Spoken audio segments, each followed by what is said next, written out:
Einen wunderschönen guten Abend. Hallöchen, schön, dass ihr da seid. Meine sehr verehrten Damen und Herren. Hi. Ich hoffe, euch geht's gut. Ich hoffe, ihr hattet einen angenehmen Tag. Auch wenn uns das Wetter draußen sehr verarscht. Und zumindest uns also auf dem Balkontisch zum Beispiel bis zu 5 cm Neuschnee gebracht hat. Womit beginne ich zuerst? Chips, Nougatstange oder Eis? Alles zusammen. So, wen haben wir denn da? Bobby ist da, Bichan ist da, Sascha ist da, Offi ist da und Bombi ist da. Hi, schön, dass ihr da seid. Hallöchen, ihr lieben Chatlurker, schön, dass auch ihr da seid. Und diejenigen, die sich das Video im Nachhinein anschauen.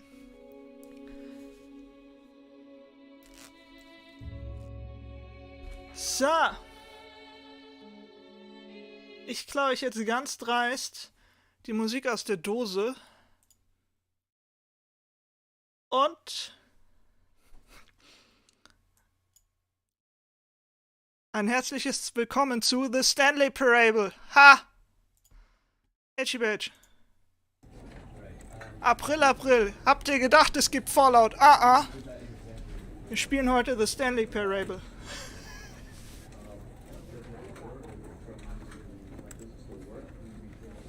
Edgy Badge.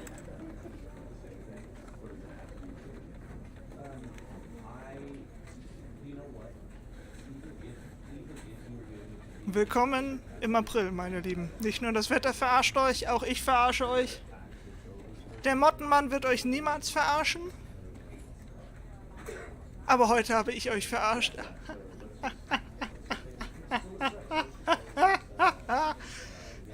Ich wollte da auch mal Ich wollte da auch mal mitmachen. Plot Twist, hat sie nicht getan. Oh doch, habe ich getan. Frau traut sich. Schön. Ich kann euch sagen, es hätte nicht besser laufen können mit der 50-50 Entscheidung heute. Das war hervorragend. Willkommen zu The Stanley Parable. Aber der Mottenmann. Der schön tolle. Wir spielen heute das hier.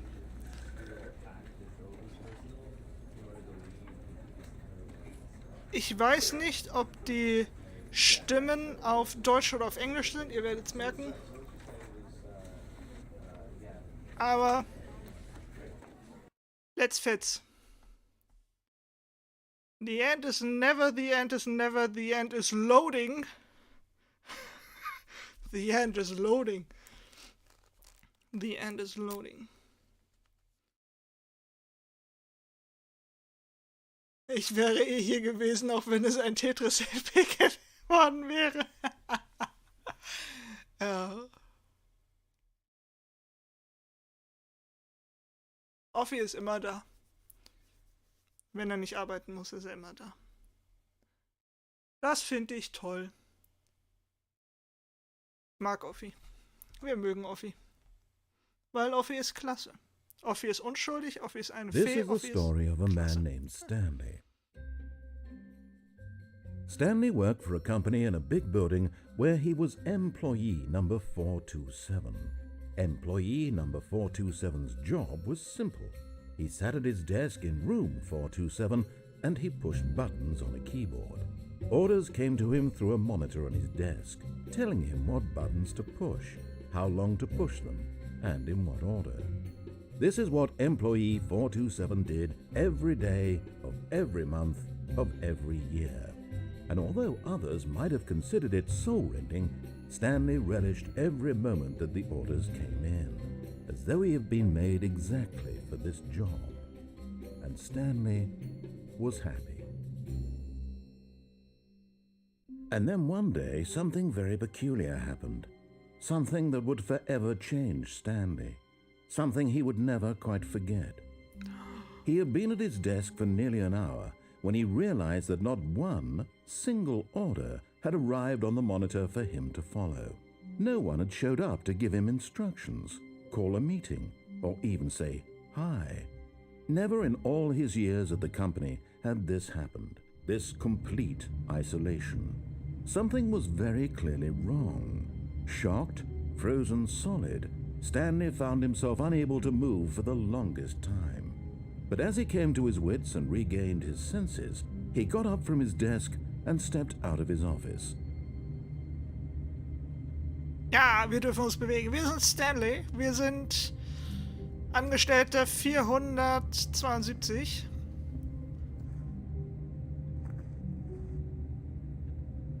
Aha, 5 vor halb 12.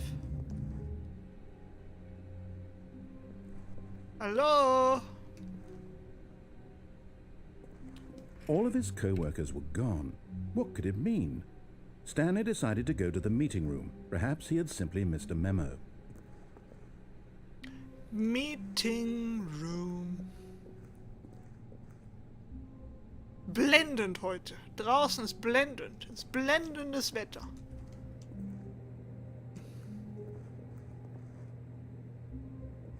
Echt keine Menschenseele hier. Nullinger.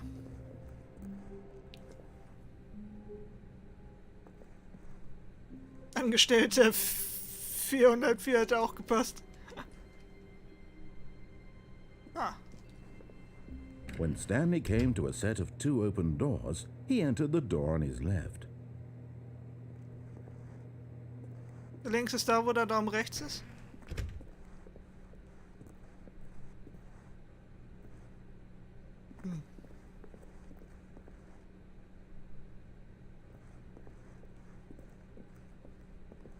Yet there was not a single person here either. Feeling a wave of disbelief, Stanley decided to go up to his boss's office, hoping he might find an answer there.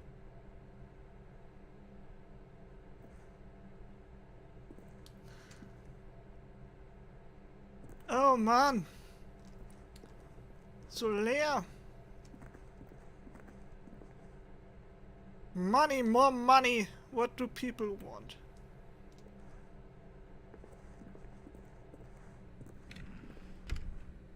Broom closet. Coming to a staircase, Stanley walked upstairs to his boss's office. Boss sitzt oben. Gehen wir hoch.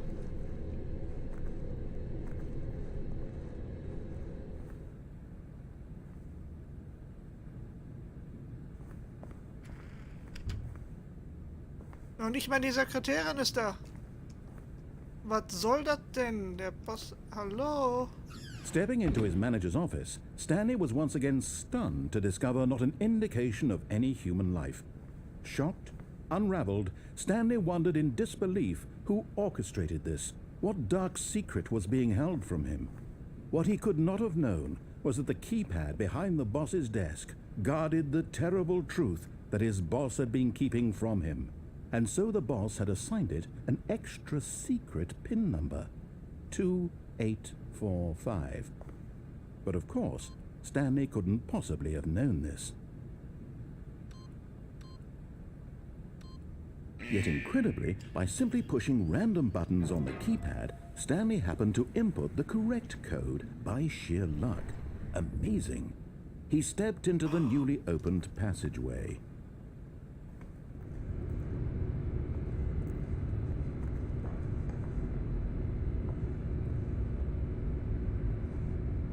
Ich weiß nicht, ob ich hier sein möchte.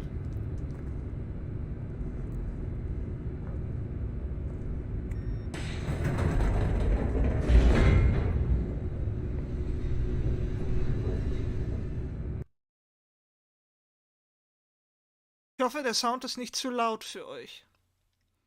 Ich hoffe, der passt. Das Spiel ist so klasse. Descending deeper into the building, Stanley realized he felt a bit peculiar.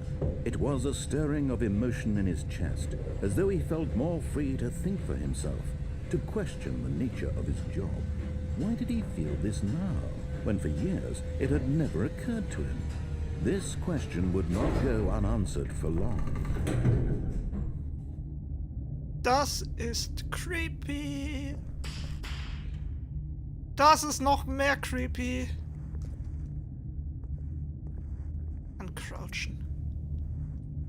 Ich kann... Stanley walked straight ahead through the large door that read Mind Control Facility.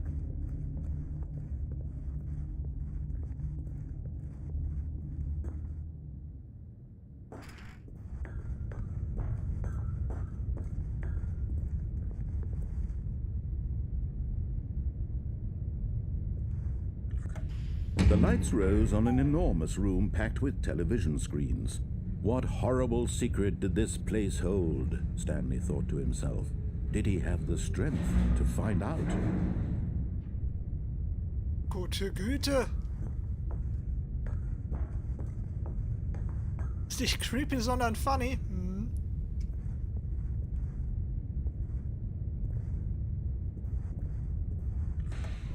Now the monitors jumped to life, their true nature revealed. Each bore the number of an employee in the building, Stanley's co-workers. The lives of so many individuals reduced to images on a screen, and Stanley, one of them, eternally monitored in this place where freedom meant nothing.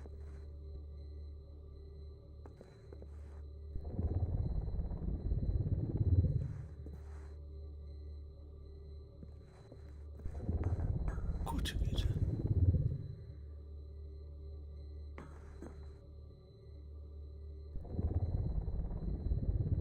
Da ist unser Räumchen, genau da. Da Mitte.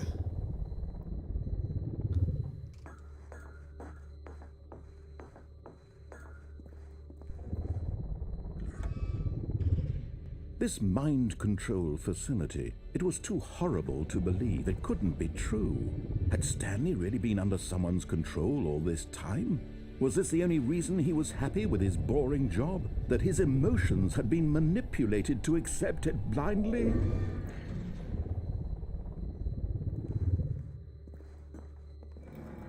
No, he refused to believe it. He couldn't accept it. His own life in someone else's control? Never!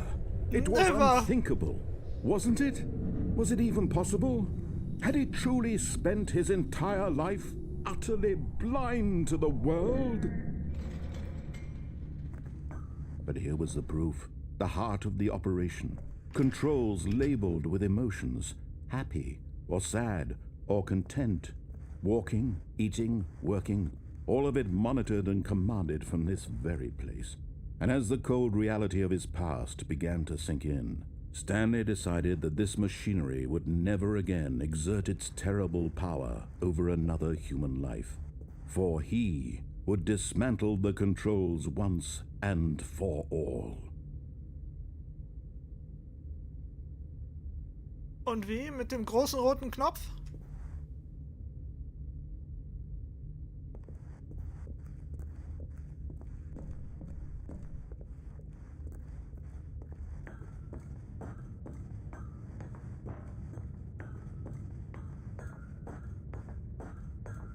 And when at last he found the source of the room's power, he knew it was his duty, his obligation, to put an end to this horrible place and to everything it stood for.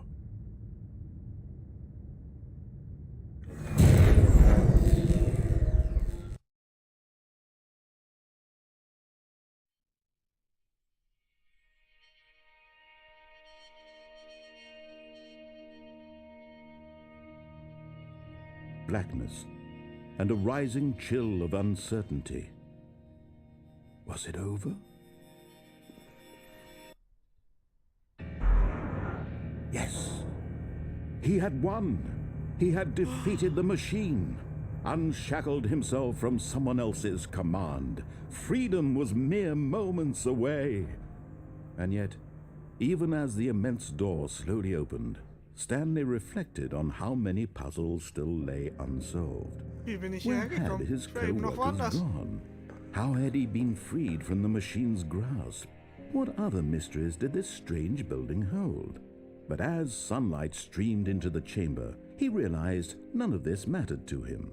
for it was not knowledge or even power that he had been seeking, but happiness. Perhaps his goal had not been to understand, but to let go. No longer would anyone tell him where to go, what to do, or how to feel.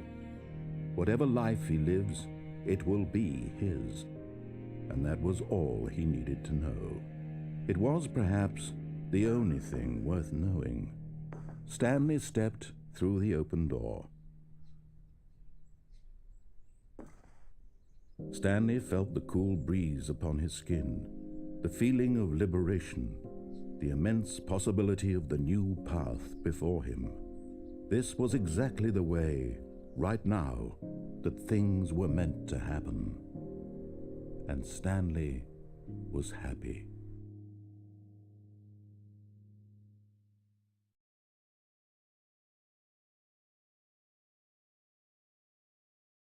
Der schwarze Wolf ist auch da. Einen wunderschönen guten Abend. Schön, dass du da bist. Haha, das war Stanley Parable. Aber ich hätte mir dieses Spiel ja nicht ausgesucht.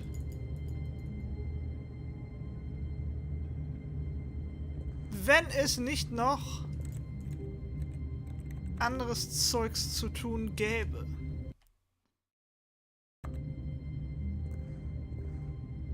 Wir sind wieder zurück in unserem Büro, zurück am Anfang.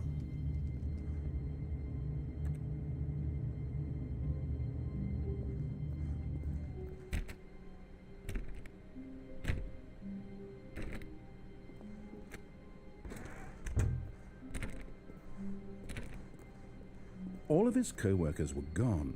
What could it mean? Stanley decided to go to the meeting room. Perhaps he had simply missed a memo. Meeting room. No matter how hard Stanley looked, he couldn't find a trace of his co-workers. Who farted? Wer hat gefurzt? Mir einfach ihre PCs angelassen. I like work. I just hate my boss. Nice. Stanley went around touching every little thing in the office, but it didn't make a single difference, nor did it advance the story in any way. Geh, Büro.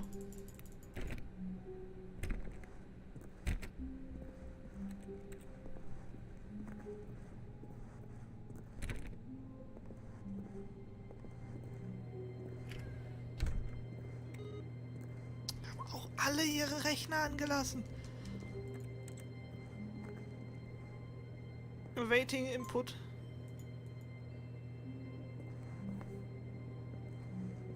Bitteschön.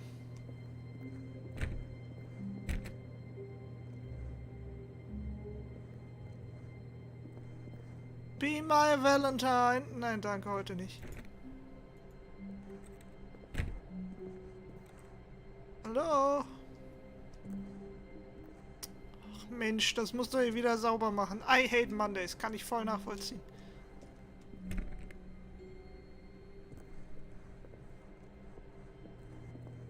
Kann ich voll nachvollziehen. Montage kann ich auch nicht leiden.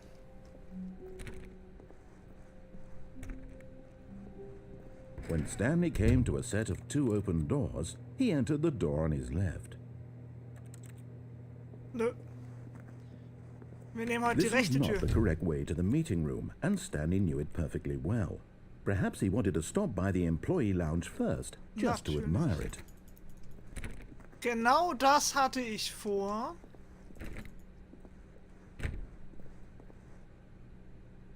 Auch den Rechner angelassen.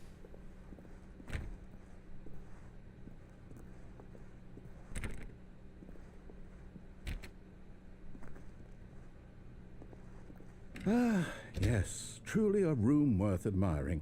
It had really been worth the detour after all, just to spend a few moments here in this immaculate, beautifully constructed room. Stanley simply stood here, drinking it all in. Ich hätte gerne... Nein, darf ich nicht? Yes, really, really worth it being here in the room. A room so utterly captivating that even though all your co-workers have mysteriously vanished, here you sit looking at these chairs and some paintings. Really worth it. Ich habe gehört, die Getränke sind gut. Ich habe gehört, die At Getränke this sind point, gut. Stanley's obsession with this room bordered on creepy and reflected poorly on his overall personality. It's possible that this is why everyone left. Nicht nett. Ich will trotzdem noch was zu trinken. Stanley sat around waiting for more dialogue, but when a long time had passed and there was no more, he decided that the game was trying to send him a message. Ich möchte einfach nur eine Dose.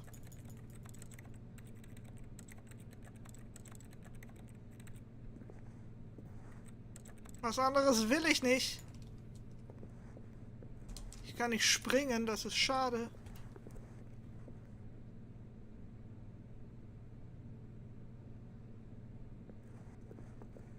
Jemand einen Kaffee?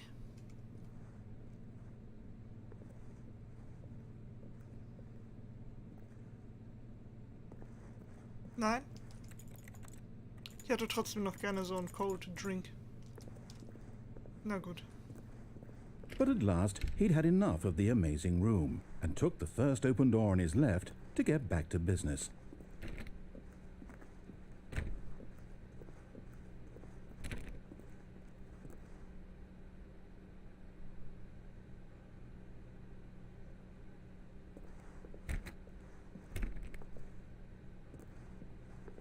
Na gut. And so he detoured through the maintenance section, walked straight ahead to the opposite door, and got back on track. Nö.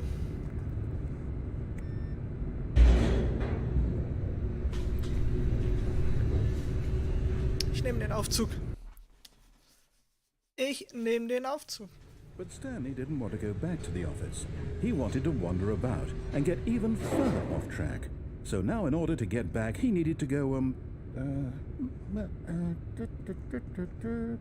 from here it's, left.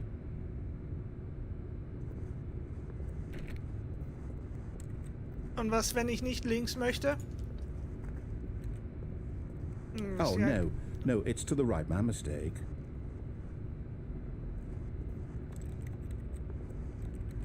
Wenn ich da jetzt rübergehe, ist die Tür wieder vor der Nase zu, ha? No, not the right. Why would I have ever said it was to the right? What was I thinking? It's clearly... Oh dear, would you hold on for a minute, please? Now, let's see. We went down right, left, down, left, right. Yep, okay, yes. I've got it now. This story is absolutely, definitely this way.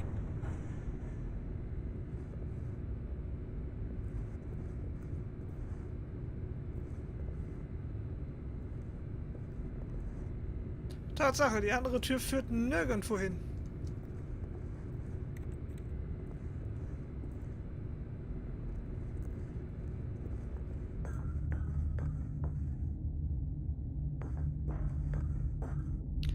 Ah, wir kommen hier oben raus. No. This isn't right at all. You're not supposed to be here yet. This is all a spoiler. Quick, Stanley, close your eyes. Okay. We just have to get back to, oh, who am I kidding? It's all rubbish now. The whole story completely unusable. How about, rather than waste my time trying to salvage this nonsense, we'll just restart the game from the beginning. And this time, suppose we don't wander so far off track, Okay, from the top. Hey!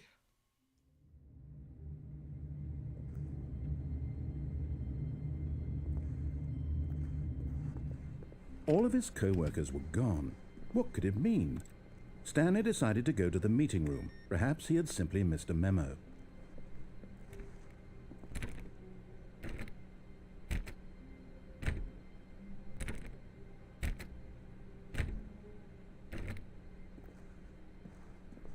Das ist jetzt nicht nett. Das ist definitiv gar nicht nett. Tür. When Stanley... Wait, what? No, I restarted. I swear I definitely restarted the game over, completely fresh. Everything should be... Oh, did something change? Stanley, did you change anything when we were back in that room with all the monitors? Did you move the story somewhere or... Hold on. Why am I asking you? I'm the one who wrote the story. It was right here just a minute ago. I know for sure that it's here somewhere. Okay then. It's an adventure. Come, Stanley. Let's find the story. Oh ja, finden wir die Geschichte.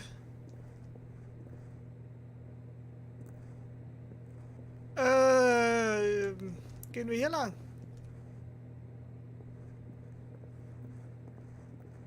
Hallo, Geschichte.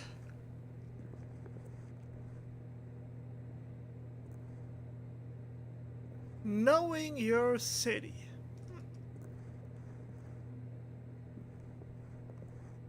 I'll say it. This is the worst adventure I've ever been on. I can promise you there definitely was a story here before. Do we need to restart the game again? Nein. Well, I find it unlikely that we'll ever progress by starting over and over again, but it's got to be better than this. Okay, let's give it a shot. Why not? Hey! Ich wollte mich umgucken.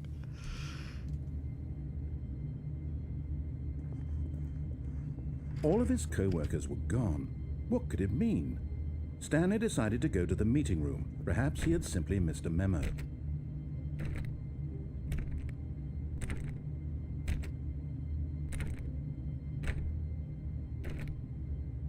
Es gibt eine Tür, an der man klopfen kann. Und dann sagt er auch irgendwas. Aber ich weiß nicht mehr genau, welche Tür das war. Da gibt es ein Steam Achievement für, wenn man so und so oft an diese Tür klopft. Aber ich weiß nicht mehr, welche Tür das war. Ich habe das Spiel vor Jahren schon mal gespielt.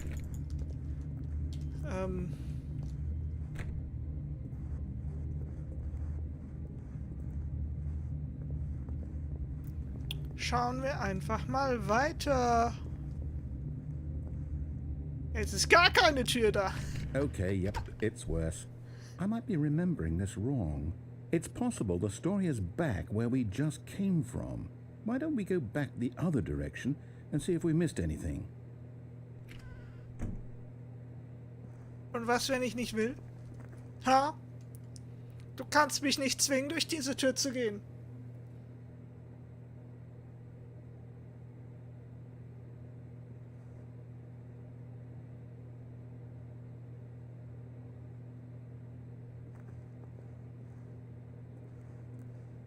Du kannst mich nicht zwingen. Ich bin mein eigener Stanley.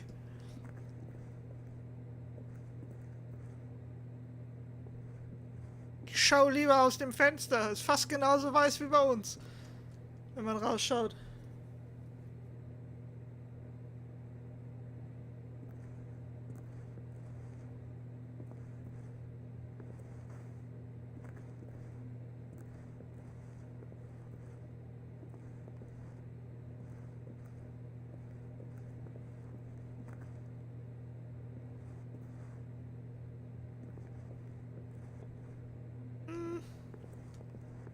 Sieht nicht so aus, als hätten wir irgendwas vergessen.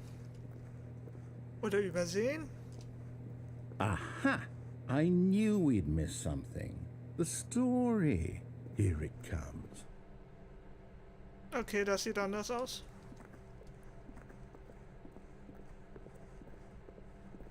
No, wait. Never mind. Not the story.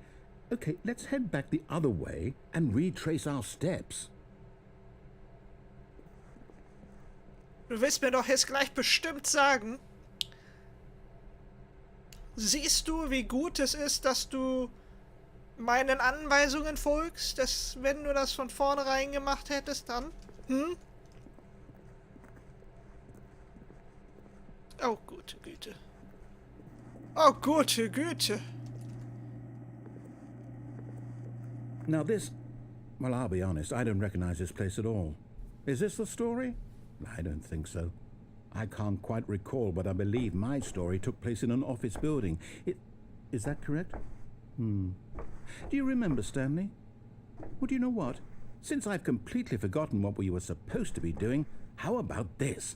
You win! Congratulations! Yay! I know you put in a lot of hard work, and it really paid off, so good job. Oh, no. No, I don't feel right about this at all. We both know you didn't put in any actual work for that win. Some people win fair and square, and this was not one of those situations. Okay, I'm getting weirded out by whatever this place is. I don't care what might happen this time. I have to restart. Wann kommen die Todeskrallen? Weiß ich nicht.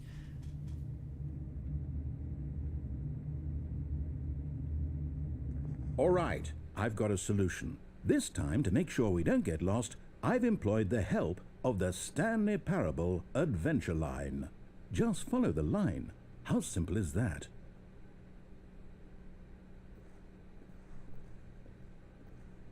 Okay. Nee, eigentlich nicht. Eigentlich nicht. Seit wann geht die Linie da um die Ecke? Na, ich nehme sie. Hat jemand solitär gespielt? Eieiei. Oh, fancy.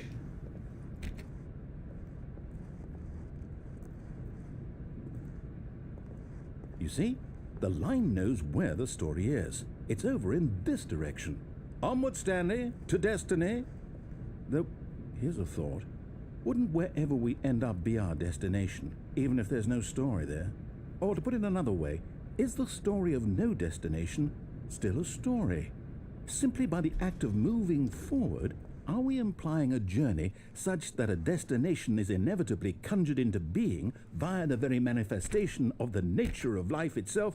Okay, Stanley, I need to follow this train of thought for a minute. Just stick with me. Now, we can both agree that the nature of existence is in fact a byproduct of one's subjective experience of that existence, right? Okay, now if my experience of your existence rests inside of your subjective experience of this office, is this office in fact the skeleton of my own relative experiential mental subjective construct? Whoa. Hang on, that got a bit weird back there. Well, I'd like to apologize. Not sure where I was going with all that. You know what? I think what we need right now is a bit of music to lighten the mood.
Wie soll ich an die Wand kommen?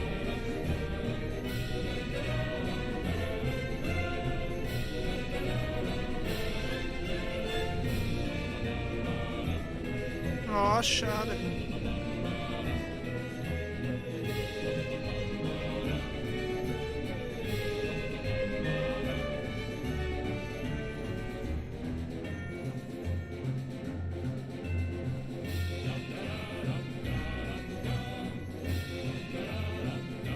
Ein Fragezeichen aus Fragezeichen. Das ist auch gut. Der Sprecher hat auch Brokkoli genascht. Wirklich? Keine Ahnung.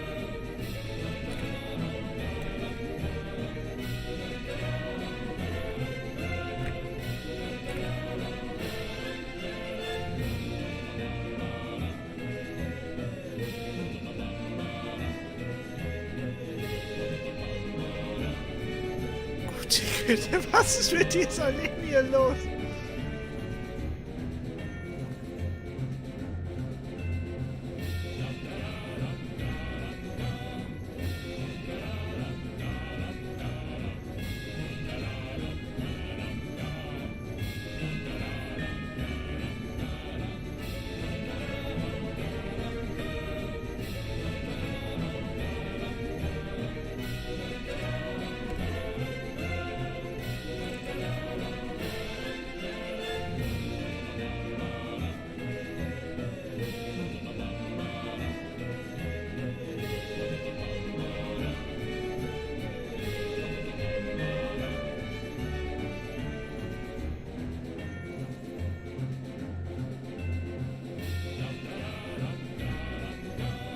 Gute Güte.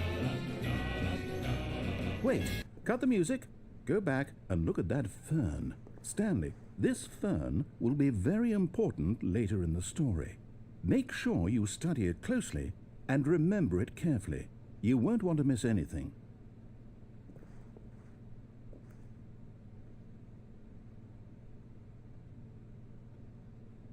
Schick. Sehr schick.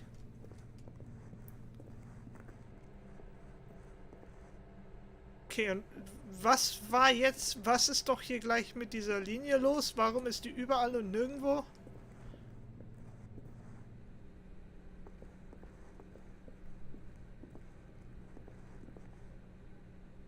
Wait, what? We're back at the office? No. Line, you do know we're looking for the Stanley Parable, right? The story? Is any of this ringing a bell?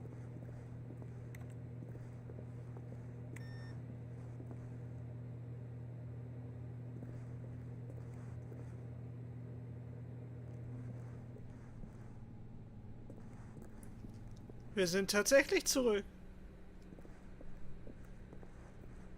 Können wir einfach wieder zurückgehen und hier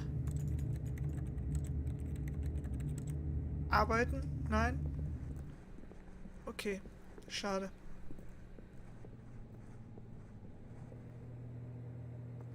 Folgen wir weiter in der Linie.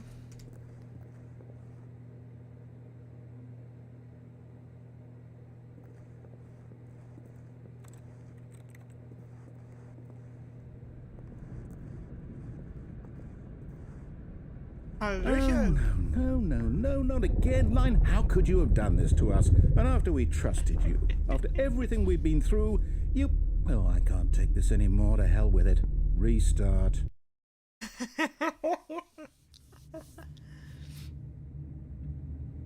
Wunderbar. Und nu? You know what, Stanley? I say forget the adventure line. What's it ever done for us? We're intelligent people, right? Why can't we make up our own story? Something exciting, daring, mysterious. Ooh, this all sounds perfectly doable. Why don't we simply start wandering in, well, I don't know. How about this direction?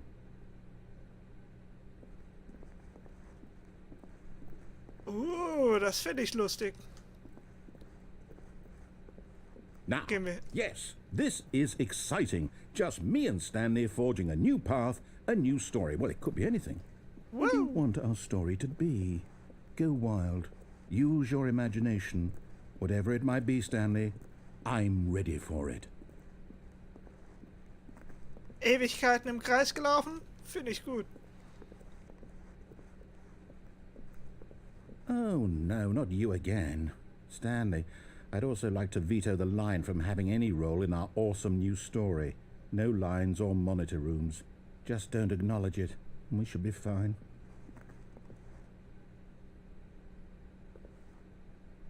Aber ich mag diese Linie. Was, wenn ich ihr folge?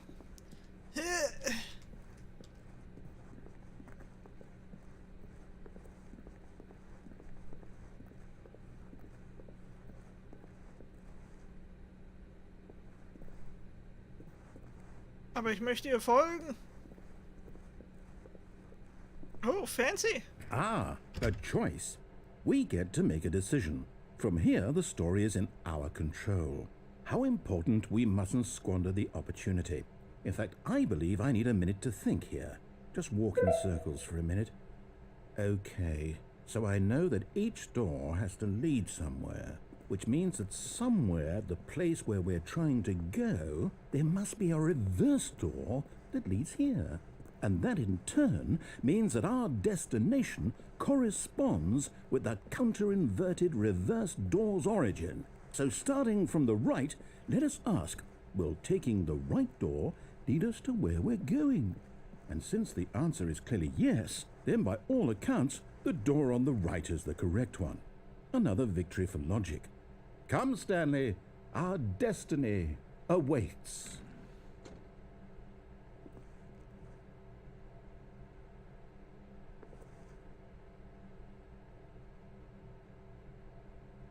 You have been playing the confusion ending for Viertelstunde.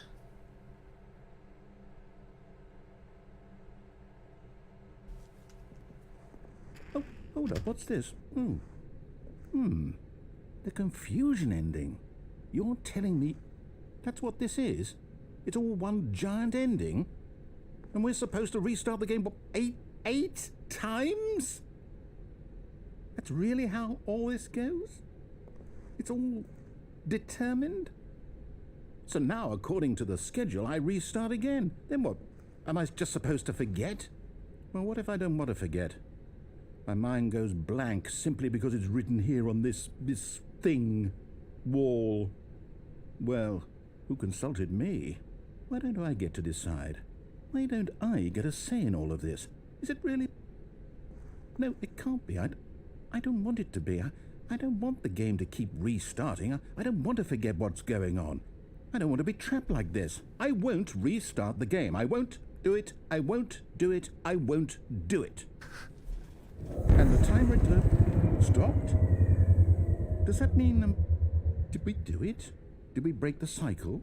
The, whatever it is that made this schedule? How would we even know? Will someone come for us? Will something happen?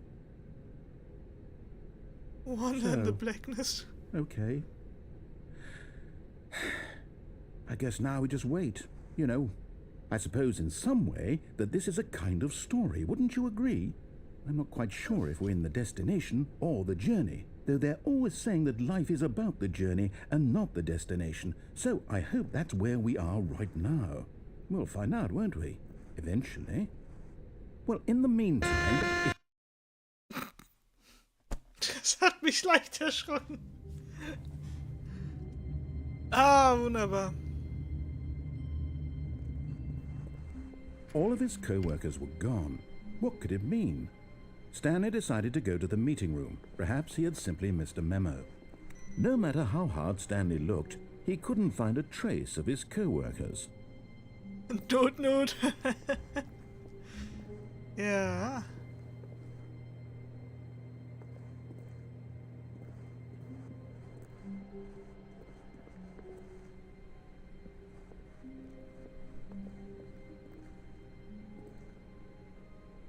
When Stanley came to a set of 2 open doors, he entered the door on his left. Nope. This was not the correct way to the meeting room, and Stanley knew it perfectly well. Perhaps he wanted to stop by the employee lounge first, just to admire it. Da ist die Linie. Will der Linie folgen. Wow. Yes, this room. What a beautiful room. What a gorgeous, gorgeous room. Thank goodness Stanley had taken this detour on his way to the meeting room. Life without having experienced this room was now too horrible even to consider. But eager to get back to business, Stanley took the first open door on his left.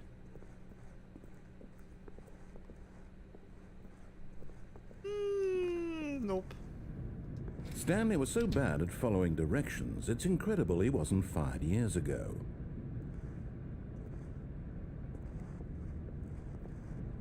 Ich würde gerne die Linie wiederfinden.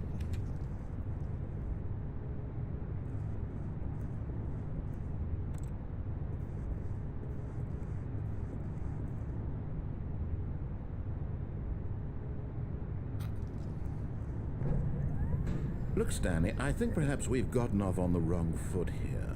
I'm not your enemy, really, I'm not. I realize that investing your trust in someone else can be difficult, but the fact is that the story has been about nothing but you. What?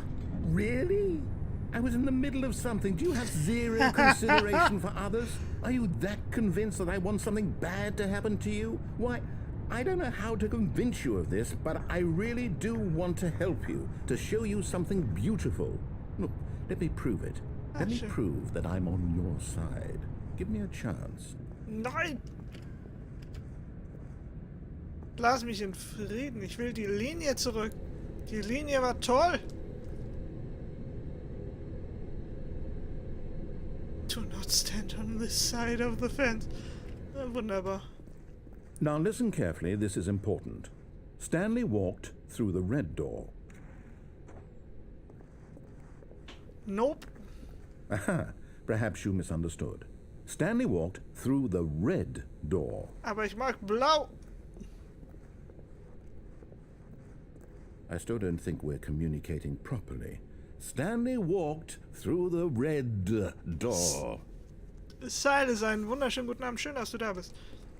Aber ich will nicht durch die rote Tür. Ich will die blaue Tür. Ich will die blaue Tür zurück. All right, fine. Go ahead, Stanley. You want to know so badly what's out there? You want to find out what lies at the end of this road you've chosen? Well, don't let me stop you. You see? There's nothing here.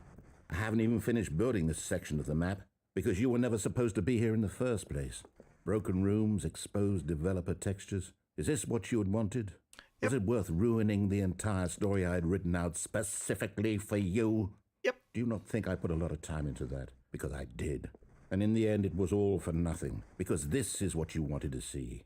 Help me here, Stanley. Help elucidate these strange and unknowable desires of yours. What would have made this game better? What did you want to see? Vehicles? Skill trees? Work with me. You've given me absolutely nothing so far. Tell you what. Let me take a stab in the dark at a new design, and you can give me some feedback. There we go. A third option. This already feels leaps ahead of where we were before. Go ahead, Stanley. Take it for a spin. Oh ja.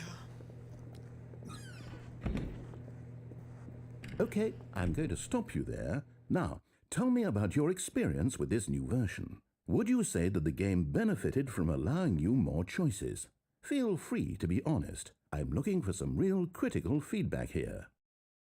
Was passiert, wenn wir die goldene mitnehmen? Oh, of course. A 3. Really? Maybe next time we can get you to form an actual opinion, you know? Any level of critical thinking or engagement with your surroundings? Does that sound good? Think we can do that? Yes? Wonderful. Here, based on the data from your previous playthrough, I've compiled a new version. And to be perfectly candid, I think I've knocked it out of the park with this one. Let's take a look.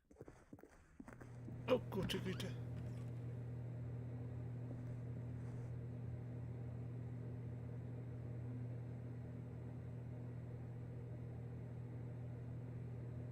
Oh, das ist geil. Das ist nice.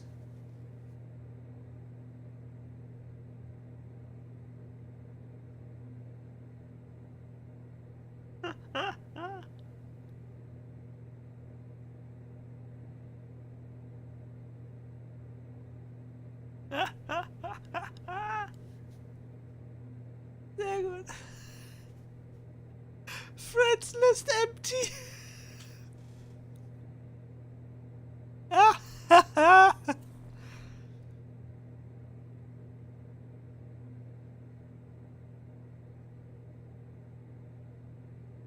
Dead right.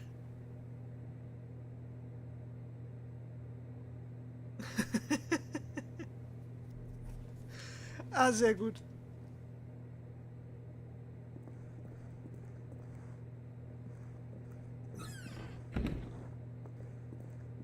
Now, would you say that competitive leaderboard helped you feel motivated to keep walking through doors? Again, honest answers, please. Hey, I nearly forgot. I've got a prototype of a new game I've been working on, and now would be a lovely opportunity to give it some playtesting. You wouldn't mind taking a look at it, would you? Perfect. Let me boot it up. In this game, the baby crawls left towards danger. You click the button to move him back to the right, and if he reaches the fire, you fail. It's a very meaningful game, all about the desperation and tedium of endlessly confronting the demands of family life. I think the art world will really take notice. But of course, the message of the game only becomes clear once you've been playing it for about 4 hours. So why don't you give it 4 hours of play to make sure it's effective? Be sure to keep notes on your experience.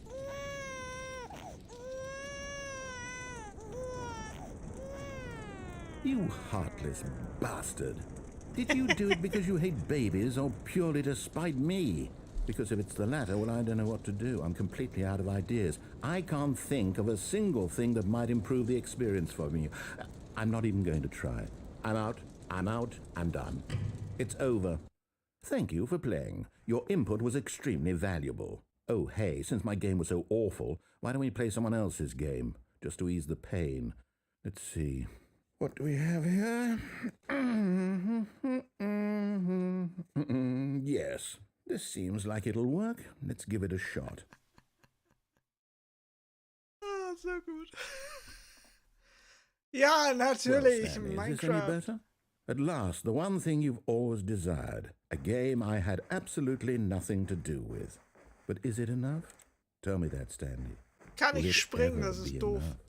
Well, I'll say this. I'm done making things for you.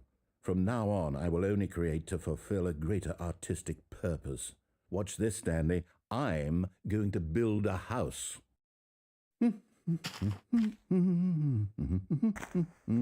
This will go here.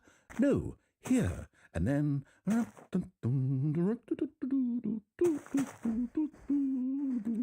Let's see, what does it need? Yes, of course. And just to finish it all off, yes, it's complete. I made this, Stanley. Look at it. Gaze upon my work of art and feel ashamed at your own inadequacy. But you've only seen it from the outside. You've only gotten half the experience. Please, step inside and make yourself comfortable. Nö, ich will mein eigenes Haus bauen. Gib mir die Möglichkeit zu springen, damit ich abhauen kann.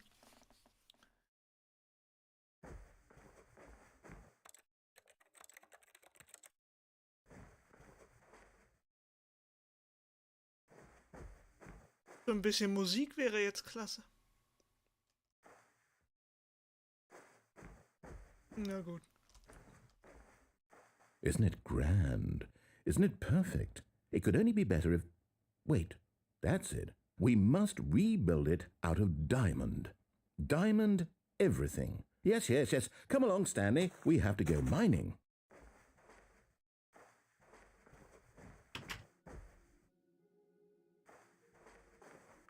Wasser.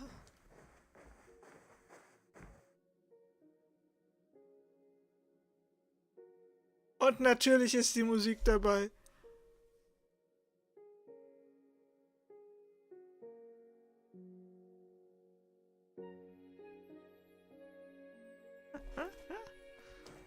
Ah, sehr gut.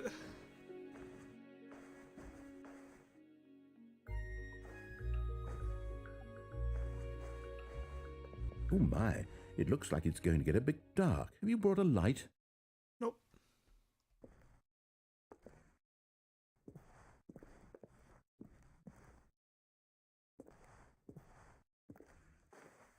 Oh, no. This is far more open-ended than I had in mind. I'm looking for something more narrow and linear.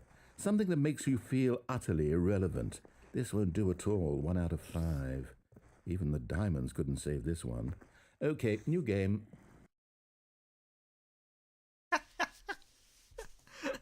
Ich hatte keine Ahnung, dass das Minecraft mit drin ist.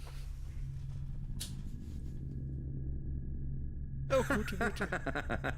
Yes! I don't even know what this game is, but I love it. Oh! You, trapped in a glass box with no way out, listening to me talk. Oh, it's inspired. I couldn't have done it any better myself. What is this game even supposed to be? I can't figure it out. Okay, now I'm curious. Let's go find out what the hell this is.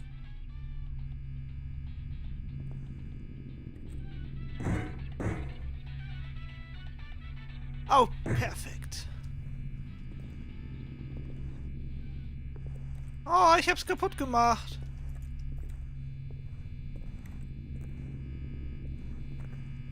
Es ist...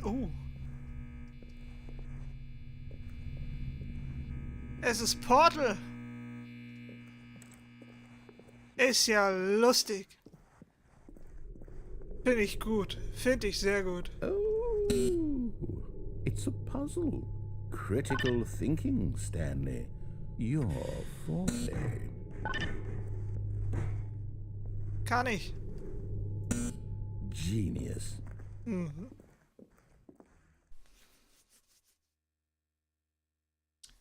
Ich hatte auch keine Ahnung, dass Portal hier mit drin ist. No, actually, you know what? I think that's plenty.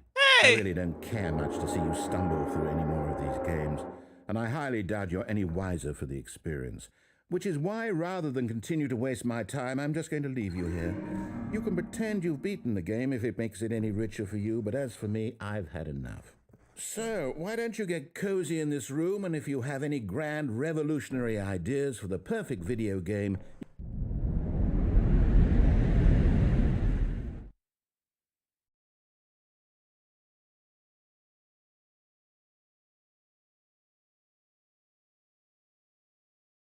Okay, das ist ein bisschen gruselig.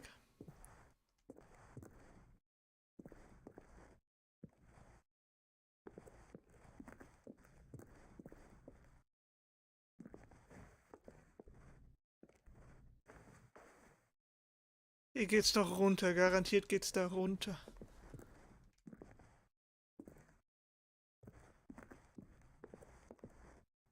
Hallo? Ja.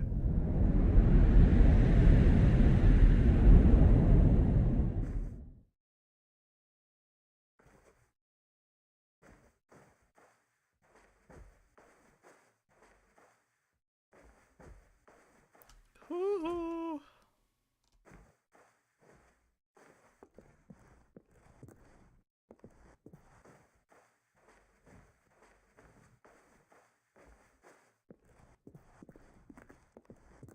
Ich wusste gar nicht, dass das ein Horrorspiel ist.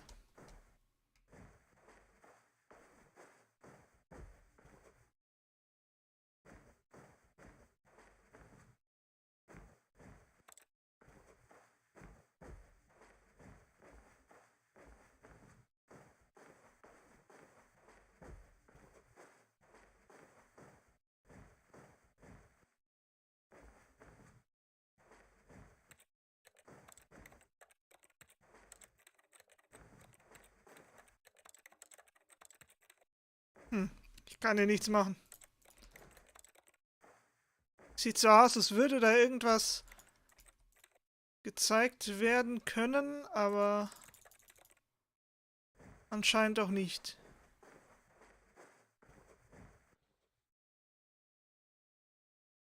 I wonder what he found. If what he wanted was to be the leading man in his own story, well, perhaps he's gotten it. Down in wherever he is right now. I wonder if he's happy with his choice, and if he's learned the heavy cost that comes with it. He'll understand soon what I was trying to tell him. He needs me. Someone who will wrap everything up at the end, to make sense out of the chaos and the fear and the confusion. That's who I am. That is what I mean to this world. Oh, yes. Yes, I'll be back. There's no other way. Once this ends, after it all comes to a close, then I'll be back. The end will be here soon. Very soon. I can wait.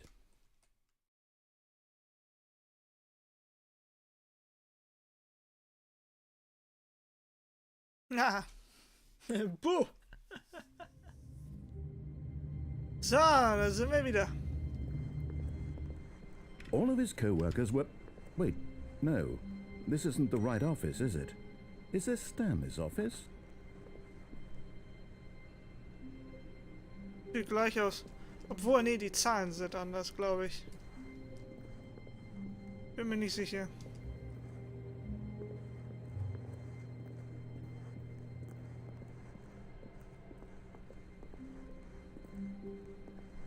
When Stanley came to a set of 2 open doors, he entered the door on his left. Na gut, gehen wir mal durch die linke Tür.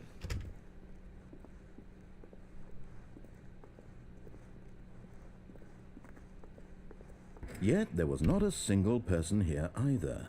Feeling a wave of disbelief, Stanley decided to go up to his boss's office, hoping he might find an answer there.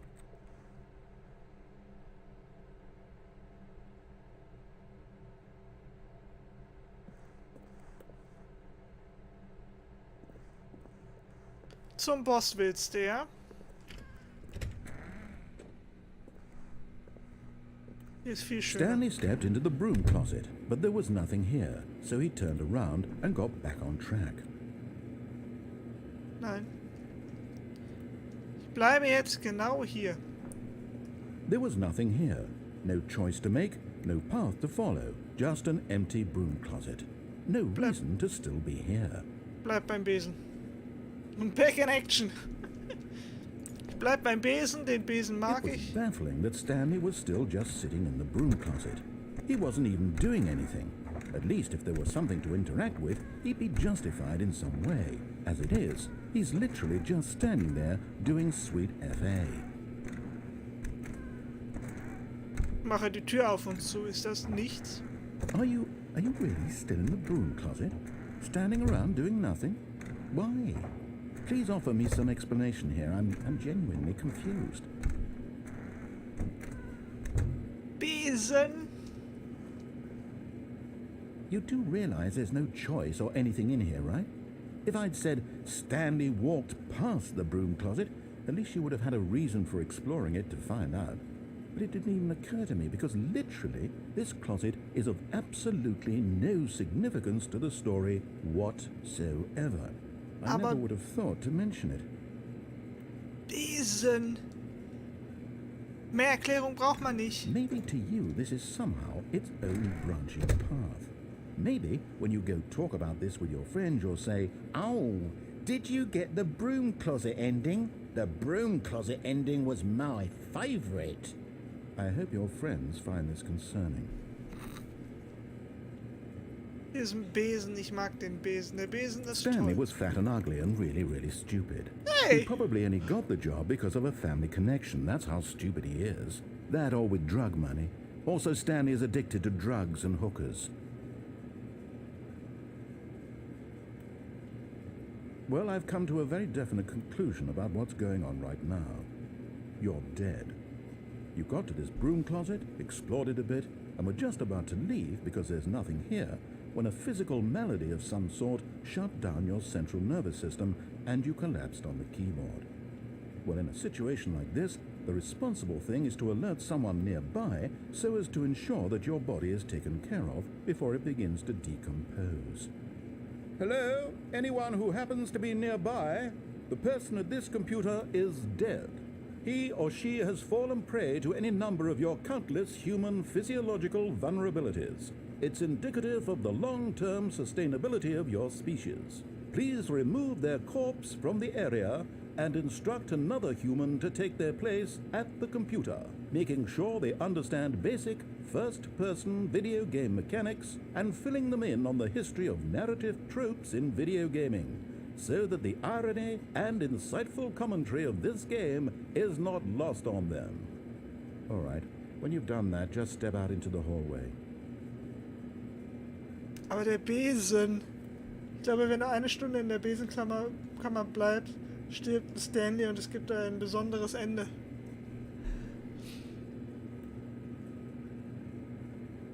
Challenge mich nicht. Bleibe auch eine Stunde hier drin und spiele mit dieser Tür.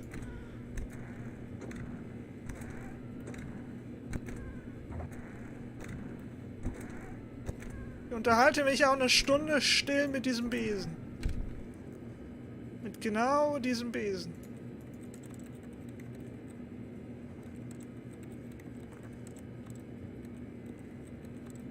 Gute Idee.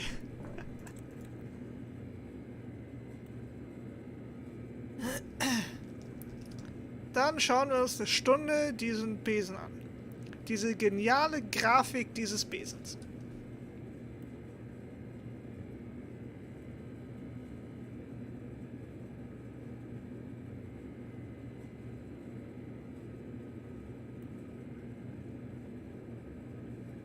Ist ein schöner Besen.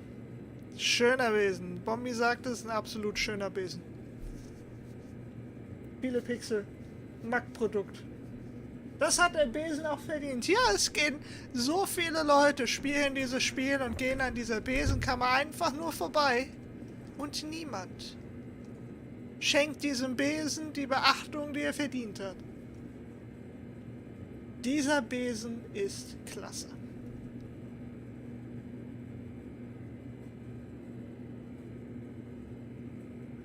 Der Besen ist wunderbar. Genau, der Besen ist wunderbar. Der Besen ist klasse.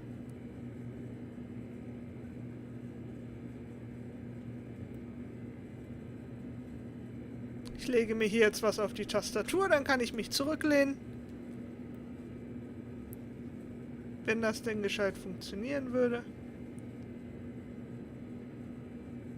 Dann rutscht alles runter. Na gut, dann muss ich es halt festhalten. Du würdest diesen Besen gerne looten. Oh ja, ich würde diesen Besen auch gerne looten.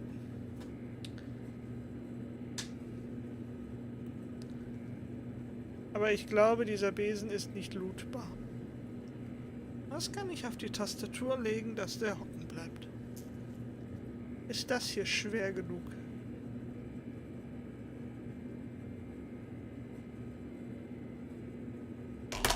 Nein. Weil die Tastatur schief ist. Wir könnten währenddessen Cookie-Clicker spielen. Das könnt ihr durchaus tun. So Bild in Bild.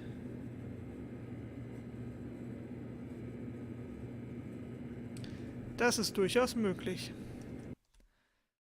Warte.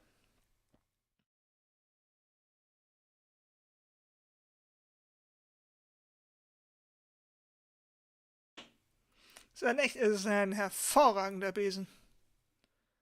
Das ist ein hervorragender Besen.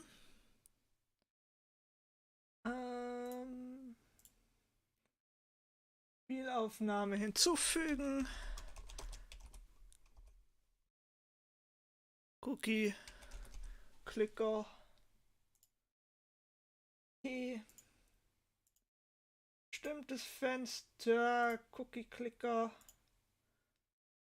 Okay. So.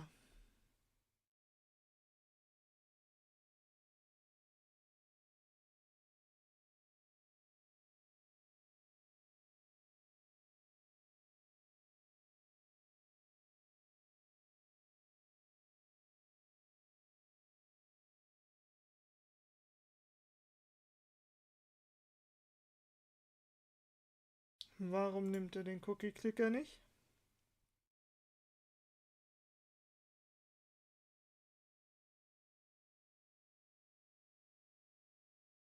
Ja. Wegen den Cookies, die dazukommen. Deshalb nimmt er den Cookie-Clicker nicht. Aber das ist kein Problem.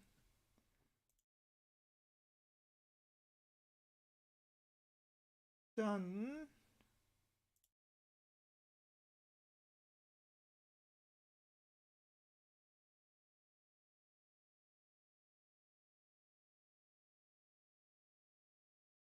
sonst ein Fenster des gleichen Typs finden.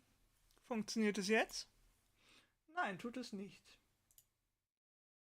Dann müssen wir das anders machen. Dann nehmen wir eine Bildschirmaufnahme. Cookie-Clicker.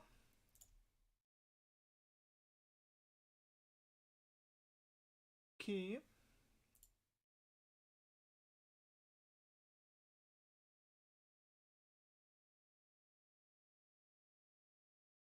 So.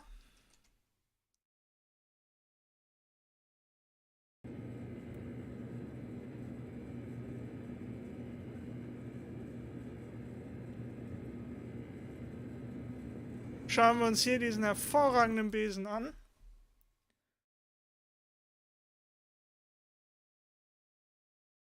So, da haben wir Cookie-Clicker. Jetzt muss ich nur noch gucken. Hat er sich natürlich hier gedreht. Ja, ist jetzt eine Bildschirmaufnahme, ist jetzt doppelt. Aber... So. Kann ich euch hier auch noch ein bisschen Musik anmachen?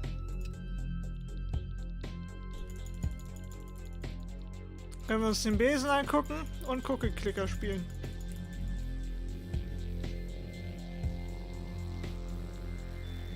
Die Musik vielleicht ein bisschen leiser machen.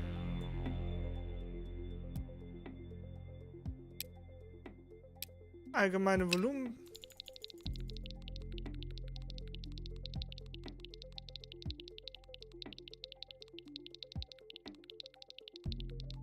Das nenne ich Premium-Content. Können wir hier noch was umsetzen? Wir können in den Garten gucken. Was gibt's hier Schönes? Können wir ein paar Pflanzen pflanzen? Pflanzen sind cool, die geben coole Boni.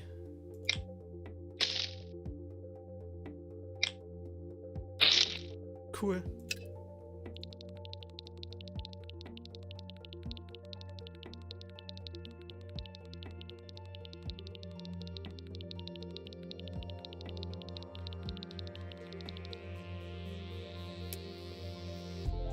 Können wir uns irgendwas Cooles kaufen? Nicht wirklich. Absolut wilder Stream, oh ja.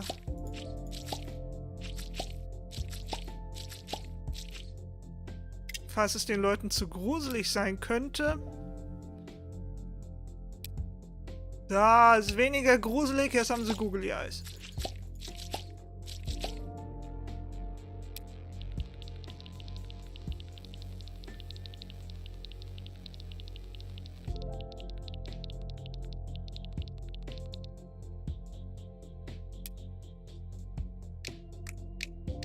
Jawohl, auf 10 kommen wir.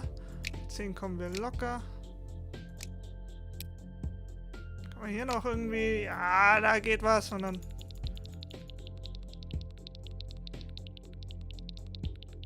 Wer wohl alles den Besen schon in der Hand hatte? Keine Ahnung. Ah, schade. Cookie-Produktion halbiert.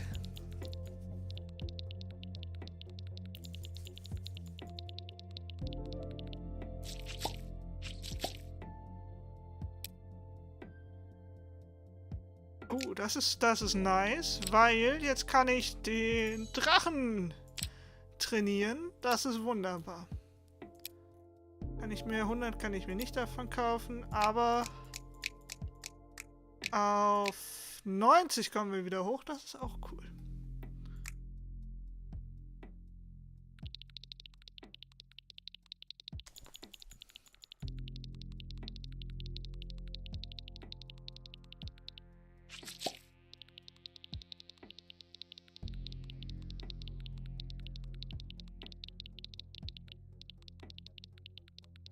Und sonst so?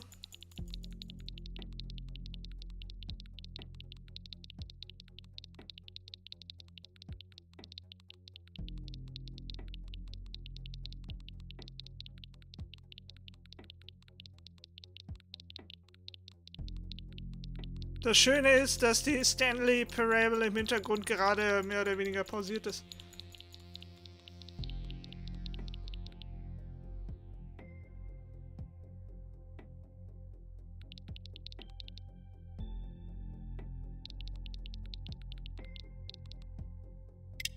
Können ein bisschen was zaubern. Zaubern ist immer gut.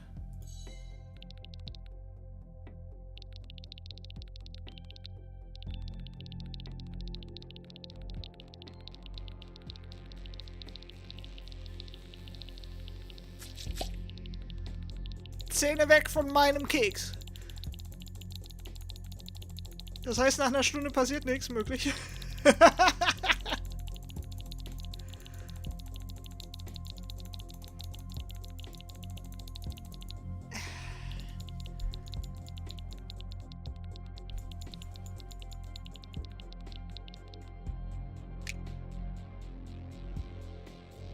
Da können wir uns eine Errungenschaft holen. Errungenschaften sind cool. Weil damit steigt die Milch und je mehr Milch wir haben, desto mehr Kekse machen wir.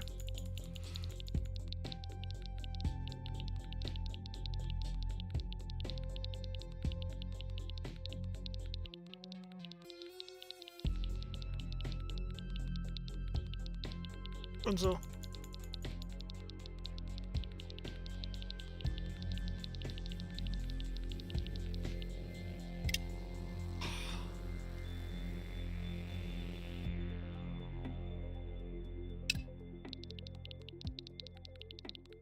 Wild, absolut. Okay.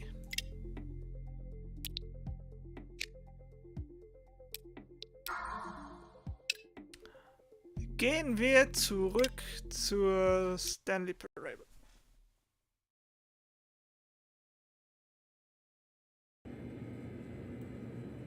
Woo! Doppelt hält besser.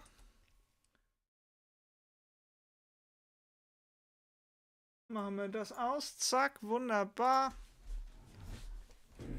Machen wir hier weiter. Nun gut.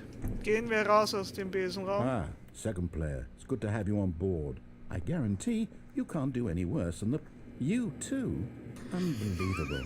I'm at the mercy of an entire species of invalids. Perhaps there's a monkey nearby you can hand the controls to. A fish? Fungus? Look, you can hammer out the details. I'm not particularly picky. I'll just be waiting for when you're ready to pick up the story again.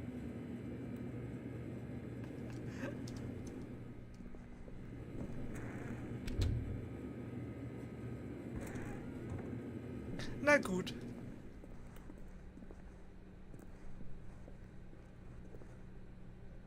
Coming to a staircase, Stanley walked upstairs to his boss's office. Nope. Wir gehen runter.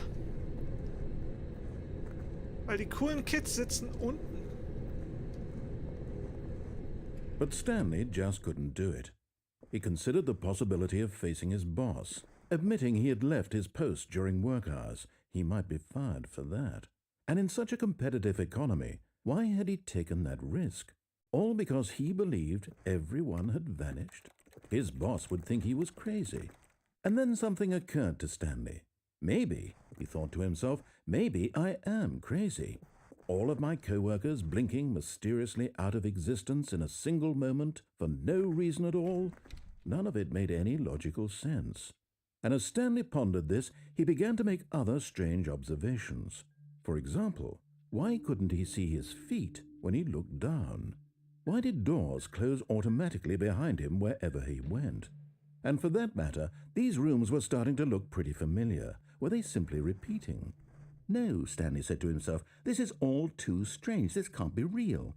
And at last, he came to the conclusion that had been on the tip of his tongue. He just hadn't found the words for it. I'm dreaming, he yelled. This is all a dream. Oh, what a relief Stanley felt to have finally found an answer, an explanation. His co-workers weren't actually gone. He wasn't going to lose his job. He wasn't crazy after all. And he thought to himself, I suppose I'll wake up soon. I'll have to go back to my boring real-life job pushing buttons. I may as well enjoy this while I'm still lucid. So, he imagined himself flying and began to gently float above the ground.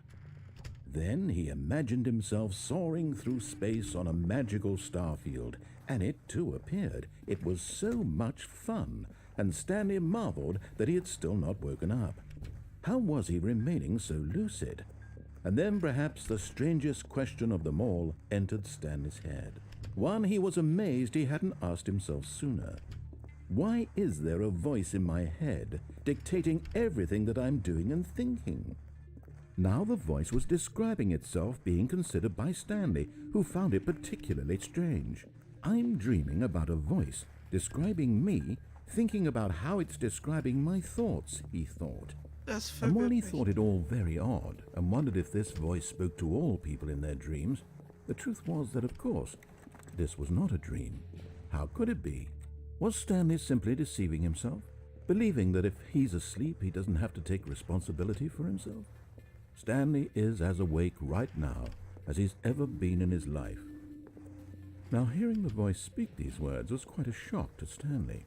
After all, he knew for certain, beyond a doubt, that this was in fact a dream. Did the voice not see him float and make the magical stars just a moment ago? How else would the voice explain all that? This voice was a part of himself too. Surely, if he could just... He would prove it. He would prove that he was in control, that this was a dream. So he closed his eyes gently, and he invited himself to wake up. He felt the cool weight of the blanket on his skin, the press of the mattress on his back, the fresh air of a world outside this one. Let me wake up, he thought to himself. I'm through with this dream. I wish it to be over. Let me go back to my job. Let me continue pushing the buttons. Please, it's all I want. I want my apartment, and my wife, and my job. All I want is my life exactly the way it's always been. My life is normal. I am normal. Everything will be fine. I am okay.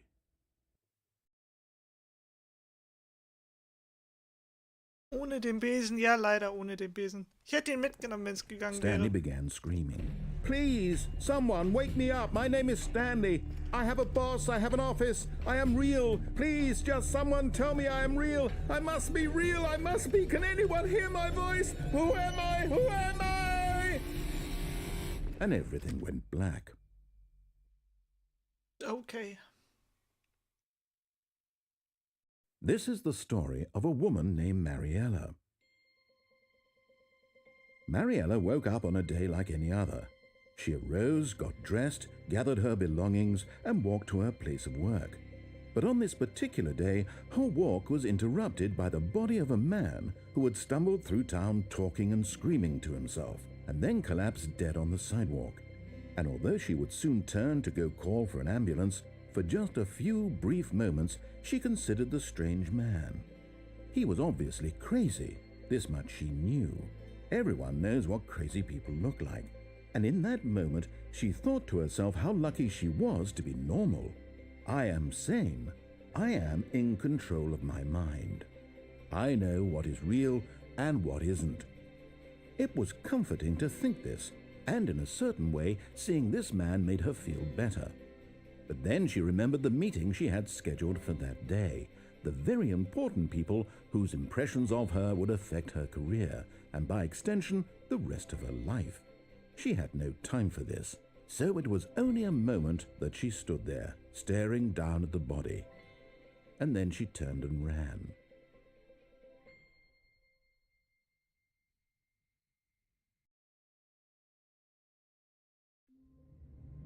Gute Güte.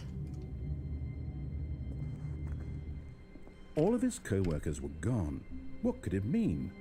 Stanley decided to go to the meeting room. Perhaps he had simply missed a memo. No matter how hard Stanley looked, he couldn't find a trace of his co-workers. Hat jemand ein paar Zettel vergessen?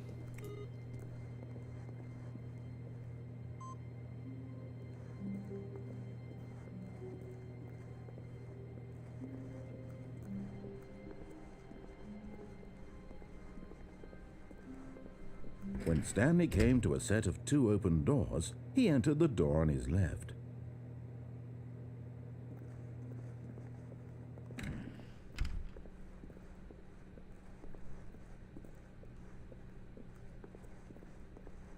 Yet there was not a single person here either. Feeling a wave of disbelief, Stanley decided to go up to his boss's office, hoping he might find an answer there. Oh no, no, not again. I won't be part of this. I'm not going to encourage you. I'm not going to say anything at all. I'm just going to be patient and wait for you to finish whatever it is you enjoy doing so much in this room. Please take your time.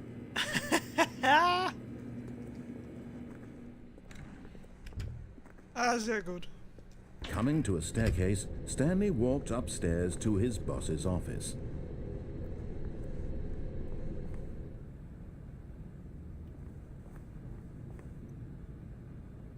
Schade.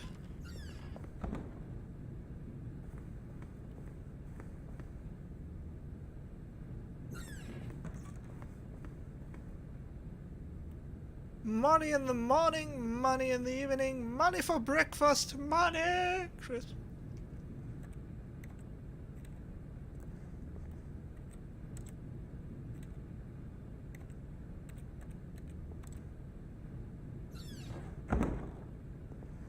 Nice.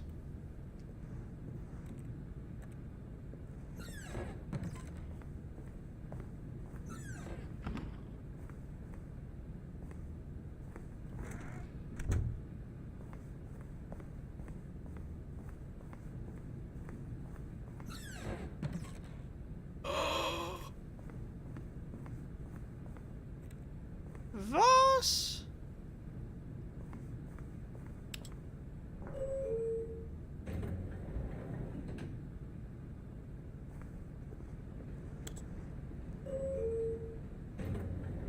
Es geht weiter hoch?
Wie der Sprecher im Hintergrund am Summen ist.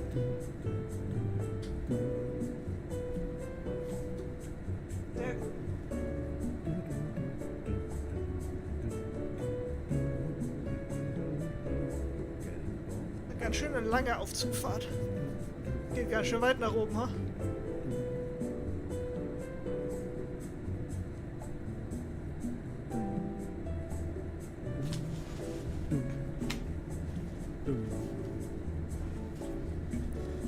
Nutzen wir das mal und setzen uns ein bisschen anders hin.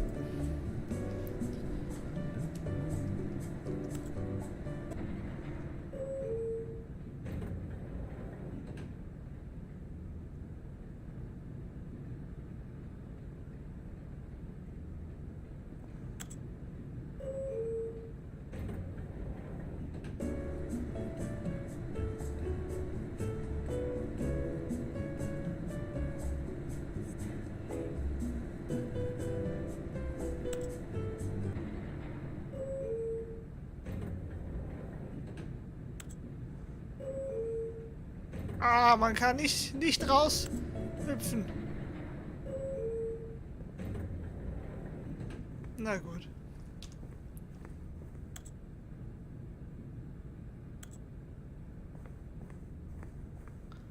Das Spiel ist schon mit viel Liebe zum Detail gemacht. Oh ja.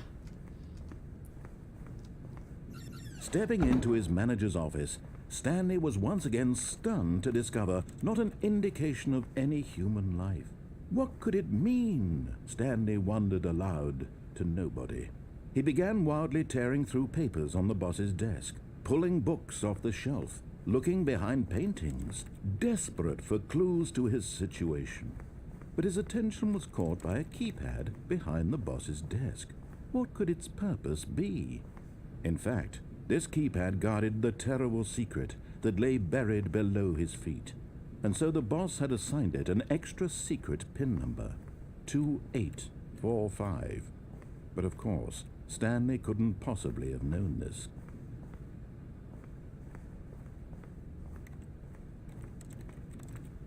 Kann ich auch einfach wieder rausgehen? Stanley just sat around twiddling his thumbs. Trying to input anything on the device was useless, since he could never possibly know that the combination was 2845. Tasche ist noch hier. 2845.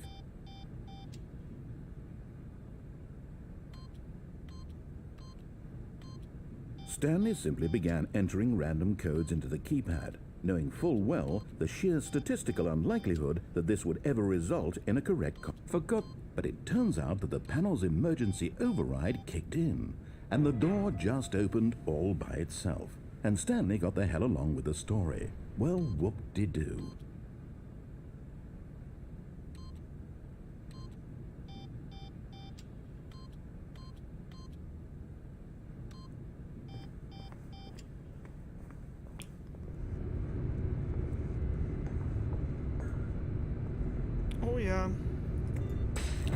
Aufzug nach unten.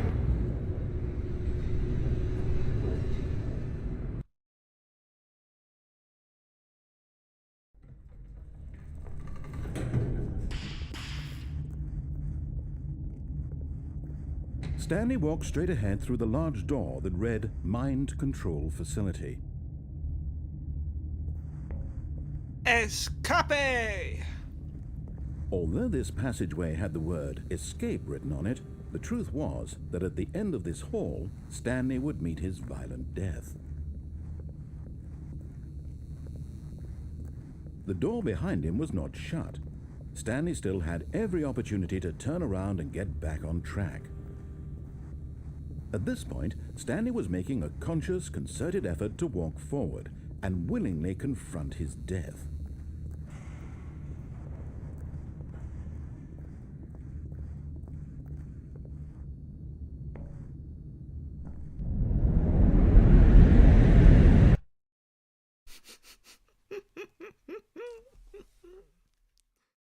Ah, schön.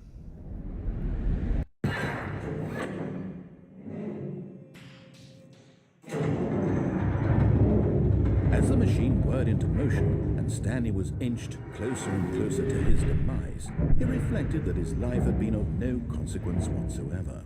Stanley can't see the bigger picture. He doesn't know the real story, trapped forever in his narrow vision of what this world is. Perhaps his death was of no great loss, like plucking the eyeballs from a blind man. So he resigned and willingly accepted this violent end to his brief and shallow life. Farewell, Stanley.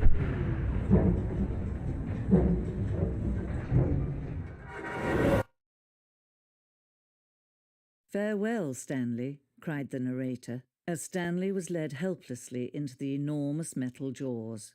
In a single visceral instant, Stanley was obliterated as the machine crushed every bone in his body, killing him instantly.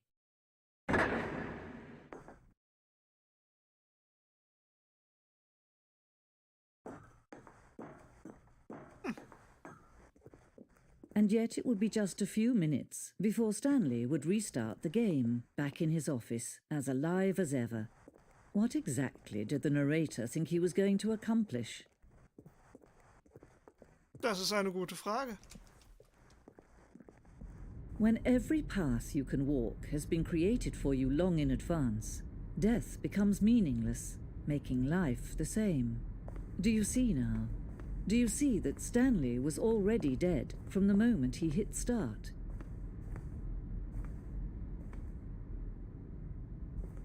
Die verschiedenen Bildchen. Oh, das ist schick.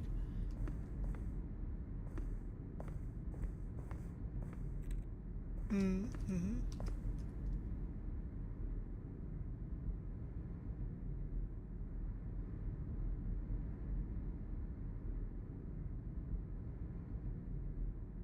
Oh, das ist cool. Blueprint.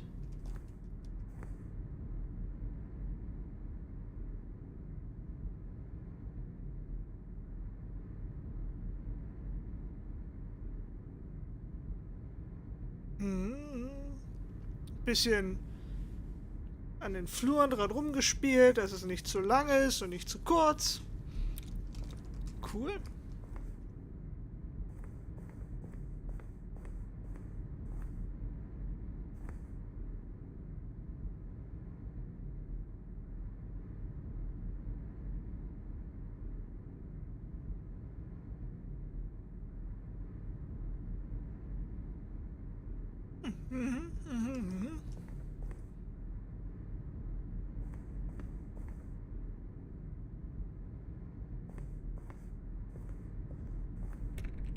Cool. Button sounds.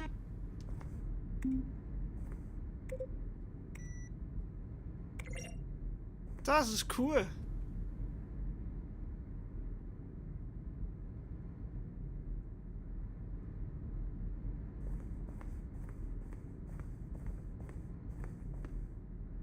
Office Computer.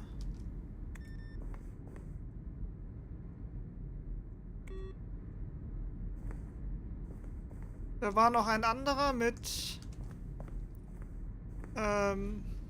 Input und so. Dann haben wir die Credits.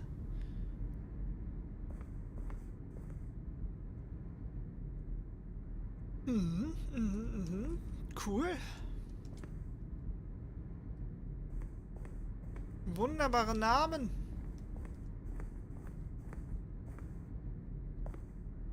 Zeugs, das so ein bisschen rumsteht. Maintenance Room. Early Version. Cool. Jedes einzelne Stück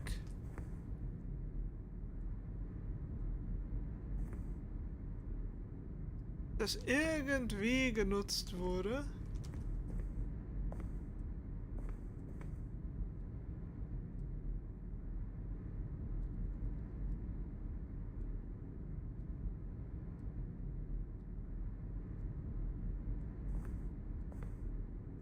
Nice.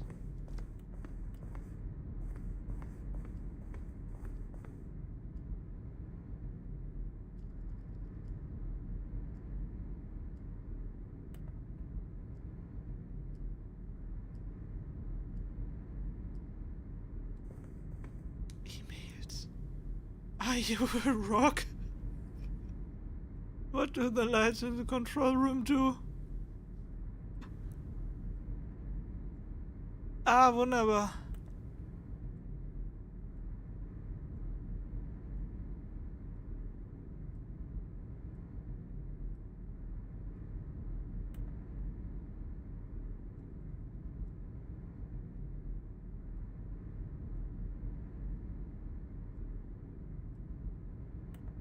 Herrlich.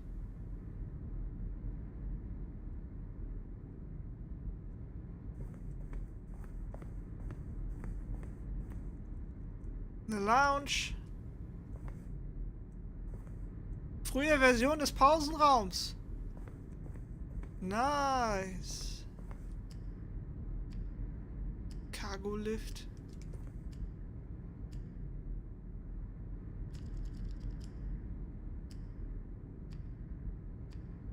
Auch eine frühe Version. Hat ein bisschen was von Portal.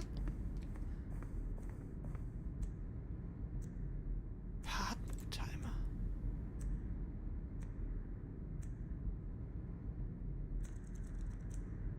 Alles klar. Apartment Ending, das haben wir noch gar nicht.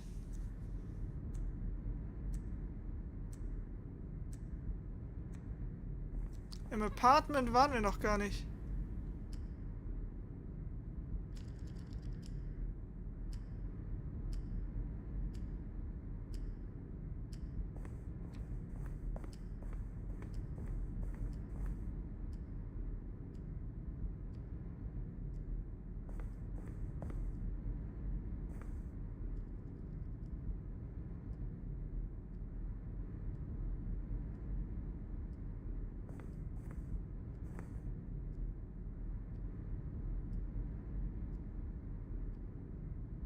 Oh, die verschiedenen Möglichkeiten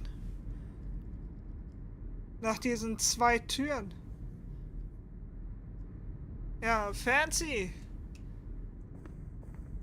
Super fancy. Was haben wir hier?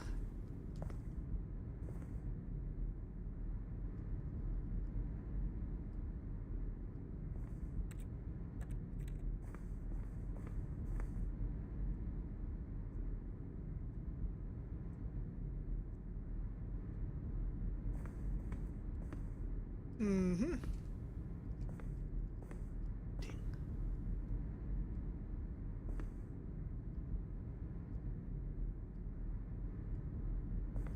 Ah, cut and merged.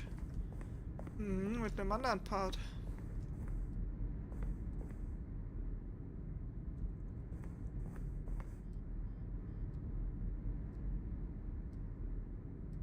Countdown Room. Freedom Ending, das hatten wir, glaube ich.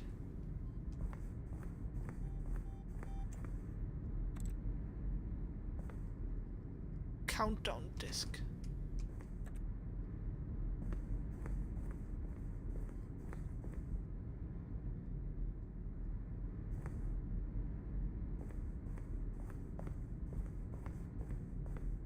feiere dieses Museum.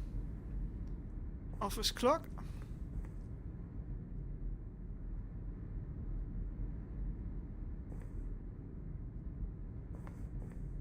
Hm.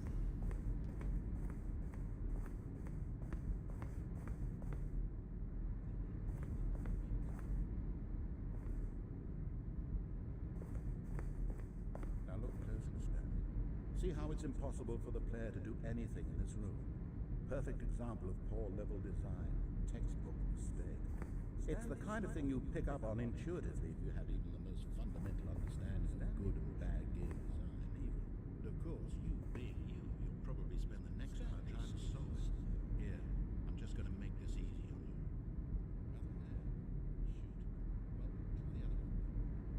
Stanley walked over the bridge. Stanley stood on the roof. And finally, Das ist lustig. Outtakes vom Erzähler.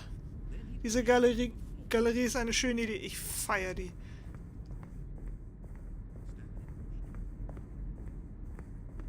Hervorragend.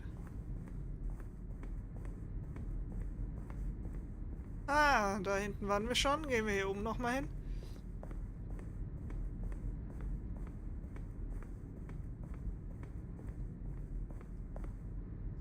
Da ist Exit. Da wollen wir noch nicht hin.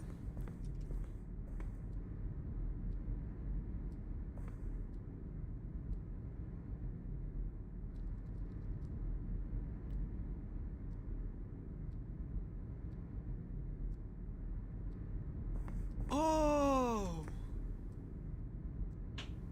Das ist nice. Das war quasi die Bewerbung von einem Designer für das Projekt. Das ist geil. Da unten waren wir.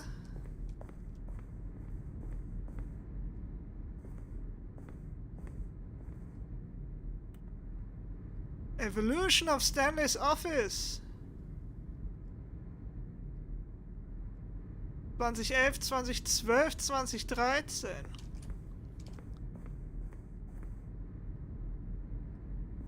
Cool.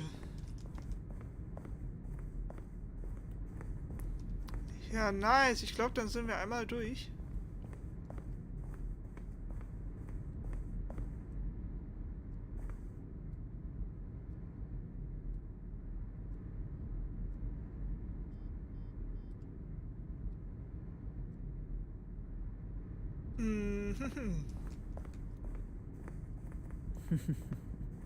Oh, look at these two.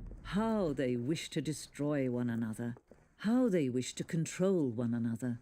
How they both wish to be free.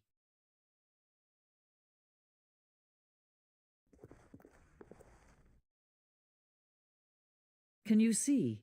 Can you see how much they need one another? No, perhaps not. Sometimes these things cannot be seen. But listen to me. You can still save these two. You can stop the program before they both fail. Push escape and press quit. There's no other way to beat this game. As long as you move forward, you'll be walking someone else's path. Stop now and it'll be your only true choice. Whatever you do, choose it. Don't let time choose for you. Don't let time...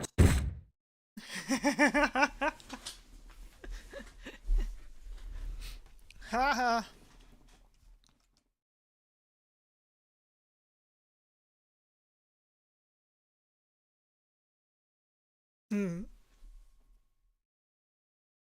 Black Screen Simulator.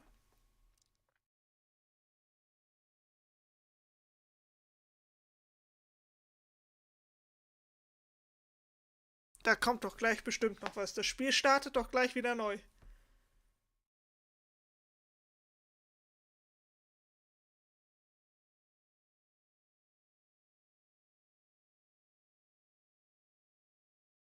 Warten wir ein bisschen ab.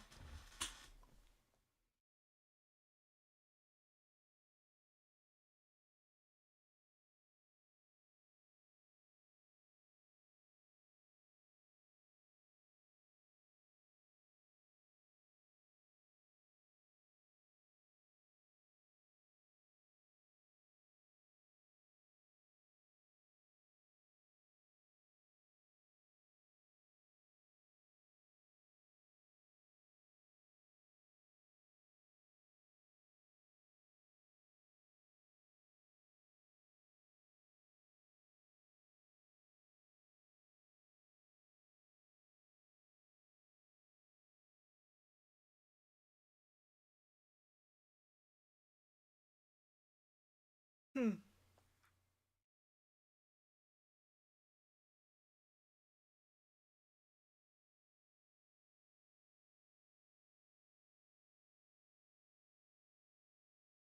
Ah, ich glaube.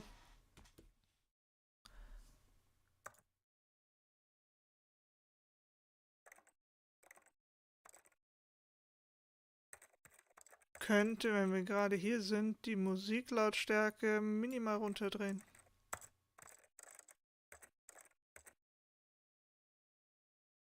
Und sonst so. Starten wir es neu.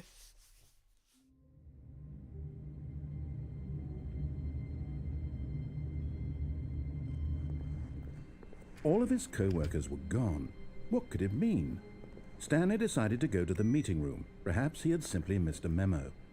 No matter how hard Stanley looked, he couldn't find a trace of his co-workers.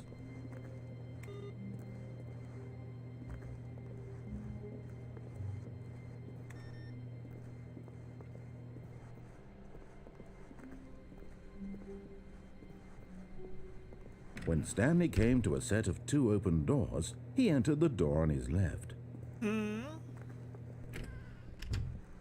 Gehen wir nach links. Links ist toll. Habe ich gehört. Yet there was not a single person here either. Feeling a wave of disbelief, Stanley decided to go up to his boss's office, hoping he might find an answer there. Ey! Das ist nicht der hat den Besenraum abgesperrt. Komm schon. Coming to a staircase, Stanley walked upstairs to his boss's office.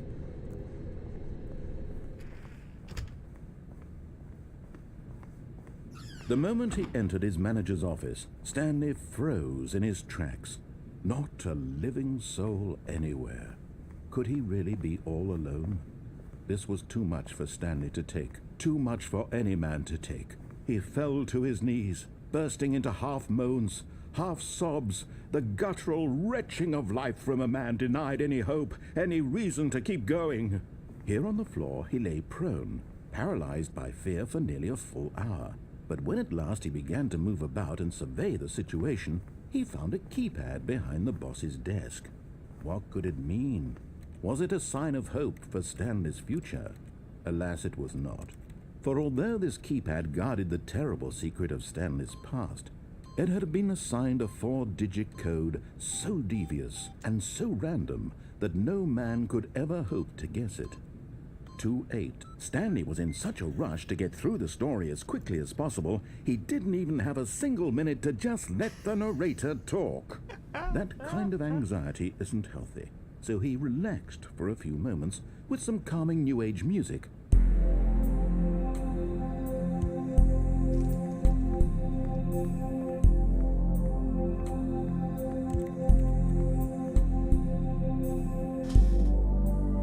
Feeling soothed and rejuvenated, Stanley calmly walked forward into the opened passageway.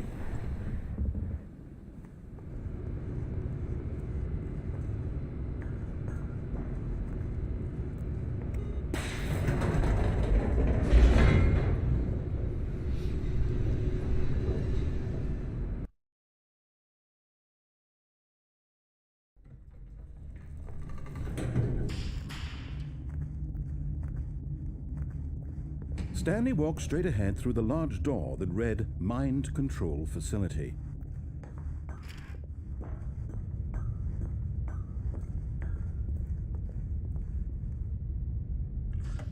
The lights rose on an enormous room packed with television screens. What horrible secret did this place hold? Stanley thought to himself. Did he have the strength to find out? Aber natürlich.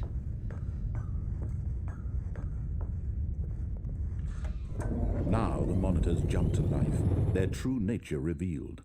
Each bore the number of an employee in the building, Stanley's co-workers. The lives of so many individuals reduced to images on a screen, and Stanley, one of them, eternally monitored in this place where freedom meant nothing.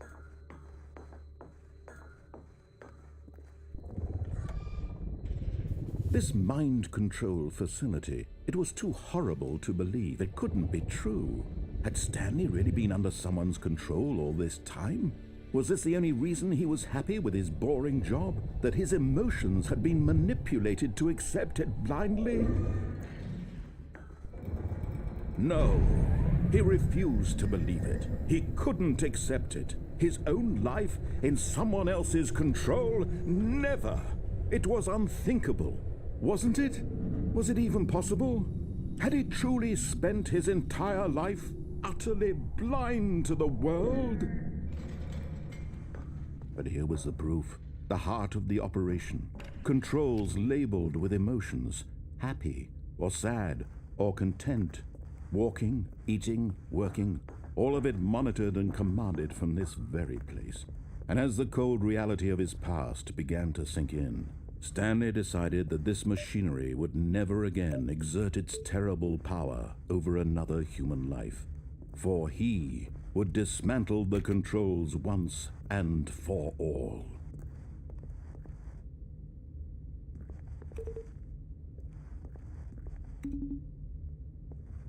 Nein, wo ist die 3? Schade. Da oben ist die 4.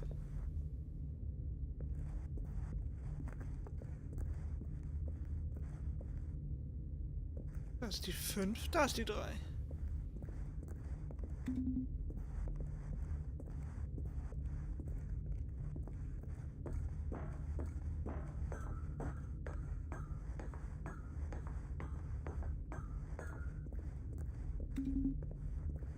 Vier und 5.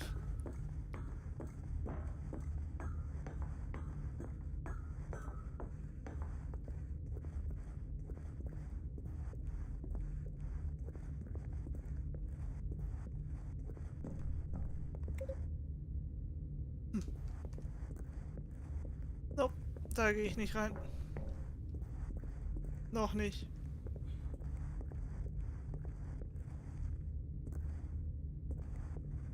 Auf der anderen Seite war auch so ein roter Knopf. Oder auch nicht? Hier war doch irgendwo...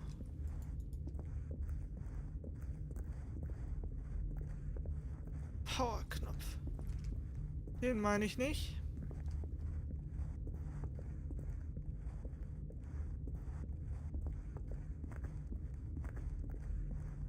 Da.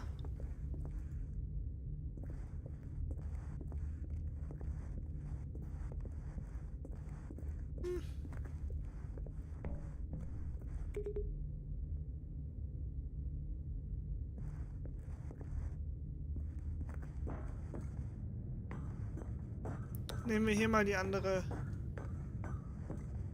Möglichkeit. And when at last he found the source of the room's power, he knew it was his duty, his obligation, to put an end to this horrible place and to everything it stood for. Oh, Stanley, you didn't just activate the controls, did you? After they kept you enslaved all these years, you go and you try to take control of the machine for yourself. Is that what you wanted? Control? Oh, Stanley, I applaud your effort, I really do. But you need to understand, there's only so much that machine can do. You were supposed to let it go, turn the controls off, and leave. If you want to throw my story off track, you're going to have to do much better than that. I'm afraid you don't have nearly the power you think you do. For example, and I believe you'll find this pertinent, Stanley suddenly realized he had just initiated the network's emergency detonation system.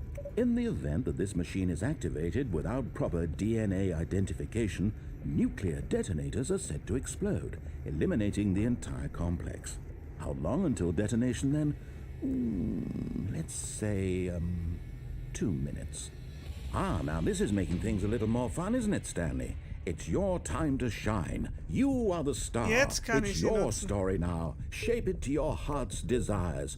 Oh, this is much better than what I had in mind. What a shame we have so little time left to enjoy it. Mere moments until the bomb goes off. But what precious moments each one of them is.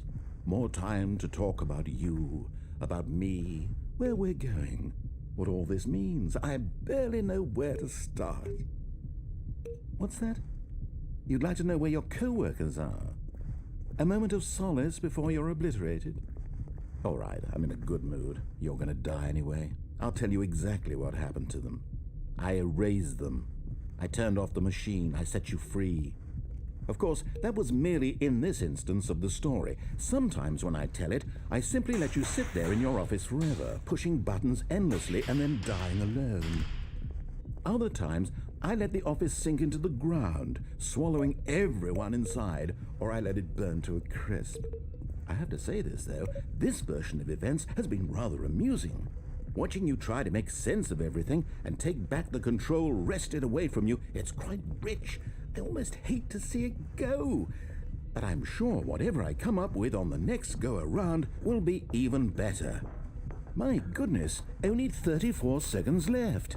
But I'm enjoying this so much. You know what? To hell with it. I'm going to put some extra time on the clock. Why not? These are precious additional seconds, Stanley. Time doesn't grow on trees. Oh dear me, what's the matter, Stanley? Is it that you have no idea where you're going or what you're supposed to be doing right now? Or did you just assume when you saw that timer that something in this room was capable of turning it off? I mean, look at you. Running from button to button, screen to screen, clicking on every little thing in this room. These numbered buttons, no, these colored ones. Or maybe this big red button, or this door. Everything, anything, something here will save me. Why would you think that, Stanley? That this video game can be beaten? Won? Solved? Do you have any idea what your purpose in this place is? Stanley, you're in for quite a disappointment. But here's a spoiler for you. That timer isn't a catalyst to keep the action moving along. It's just seconds ticking away to your death.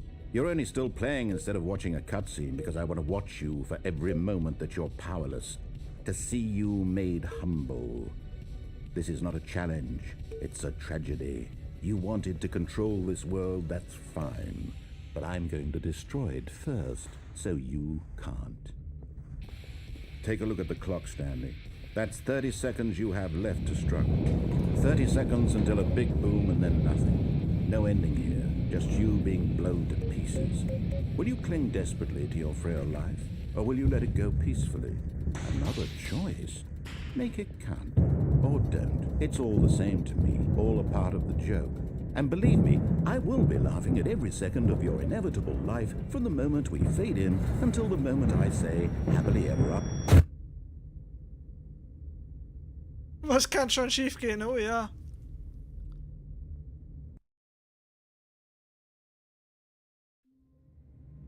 Irgendwas kann man da machen, aber ich weiß nicht was. Even now, Stanley's office was a distant memory. What did it look like? There was a computer, perhaps, and a painting. Was it a painting or a photo? He could no longer recall. No matter how hard Stanley looked, he couldn't find a trace of his co-workers.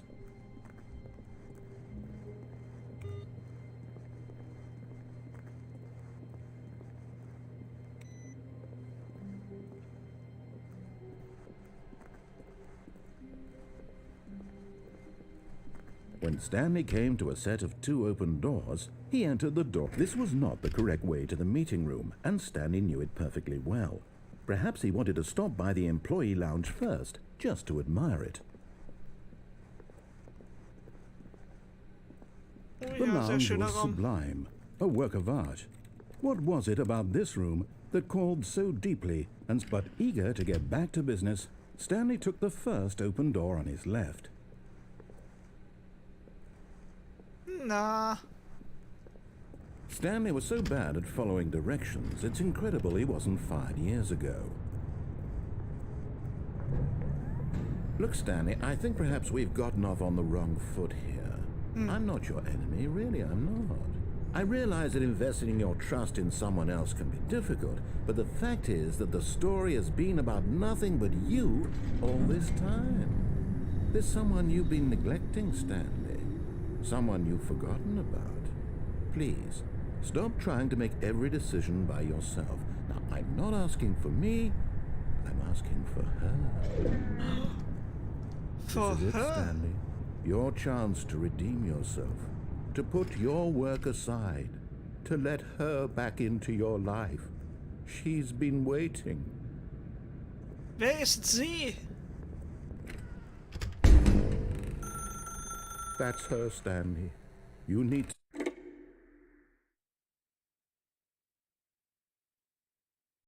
Hallo? Oh, Stanley, is that you? Hold on, sweetie. Sorry to keep you waiting. I'm just pulling the bread out of the oven. All right. Okay, there we go. All right, now, I want you to come in and tell me all about your day. Gotcha! Oh, come on. Did you actually think you had a loving wife who'd want to commit their life to you? I'm trying to make a point here, Stanley. I'm trying to get you to see something. Come inside. Let me show you what's really going on here. Sorry, but you're in my story now. Ey! Das ist nicht nett.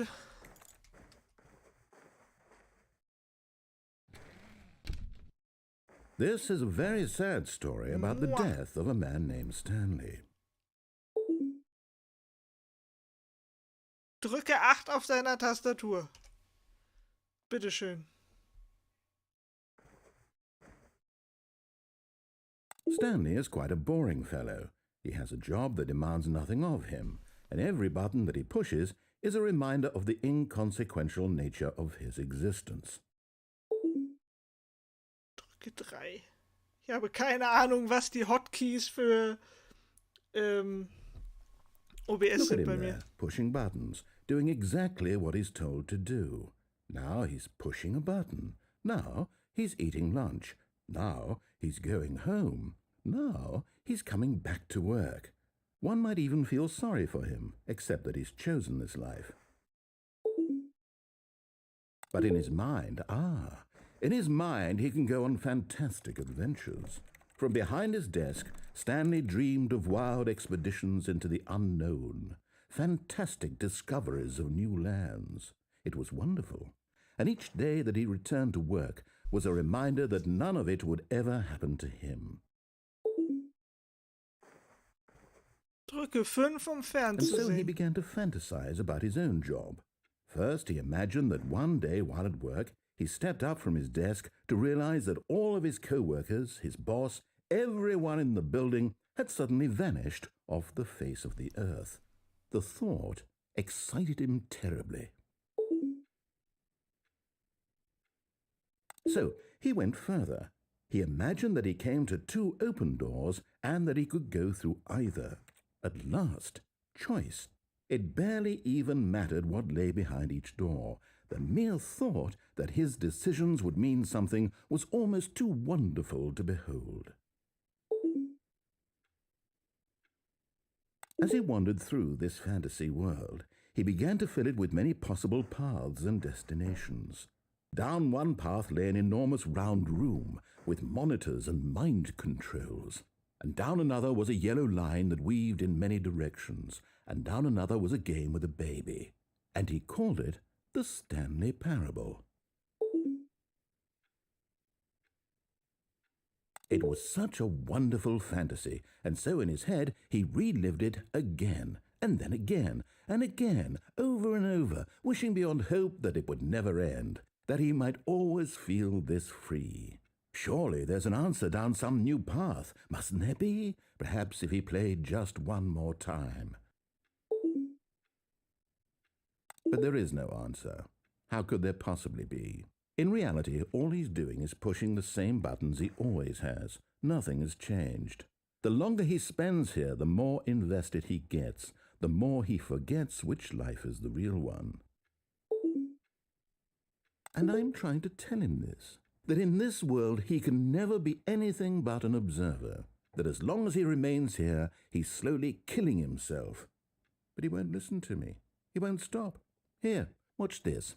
Stanley, the next time the screen asks you to push a button, do not do it. You see? Can he just not hear me? How can I tell him in a way that he'll understand that every second he remains here, he's electing to kill himself? How can I get him to see what I see? How can I make him look at himself? I suppose I can't, not in the way I want him to. But I don't make the rules. I simply play to my intended purpose, the same as Stanley. We're not so different, I suppose. I'll try once more to convey all this to him. I'm compelled to. I must. Perhaps, well, maybe this time he'll see. Maybe this time. And I tried again, and Stanley pushed a button. And I tried again, and Stanley pushed a button. And I tried. Danke, Spiel. Sehr freundlich.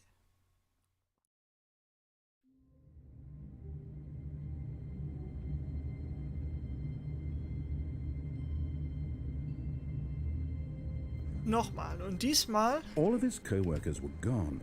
What could it mean? Stanley decided to go to the meeting room. Perhaps he had simply missed a memo. Diesmal drücken wir keinen Knopf, wenn er sagt, drücke keinen Knopf.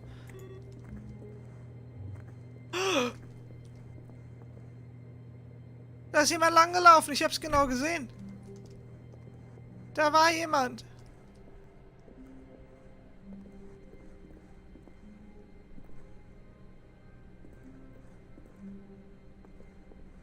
Ich hab's genau gesehen. When Stanley came to a set of 2 open doors, this was not the correct way to the meeting room, and Stanley knew it perfectly well.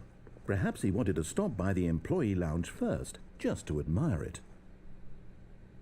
Da ist doch jemand lang gelaufen eben.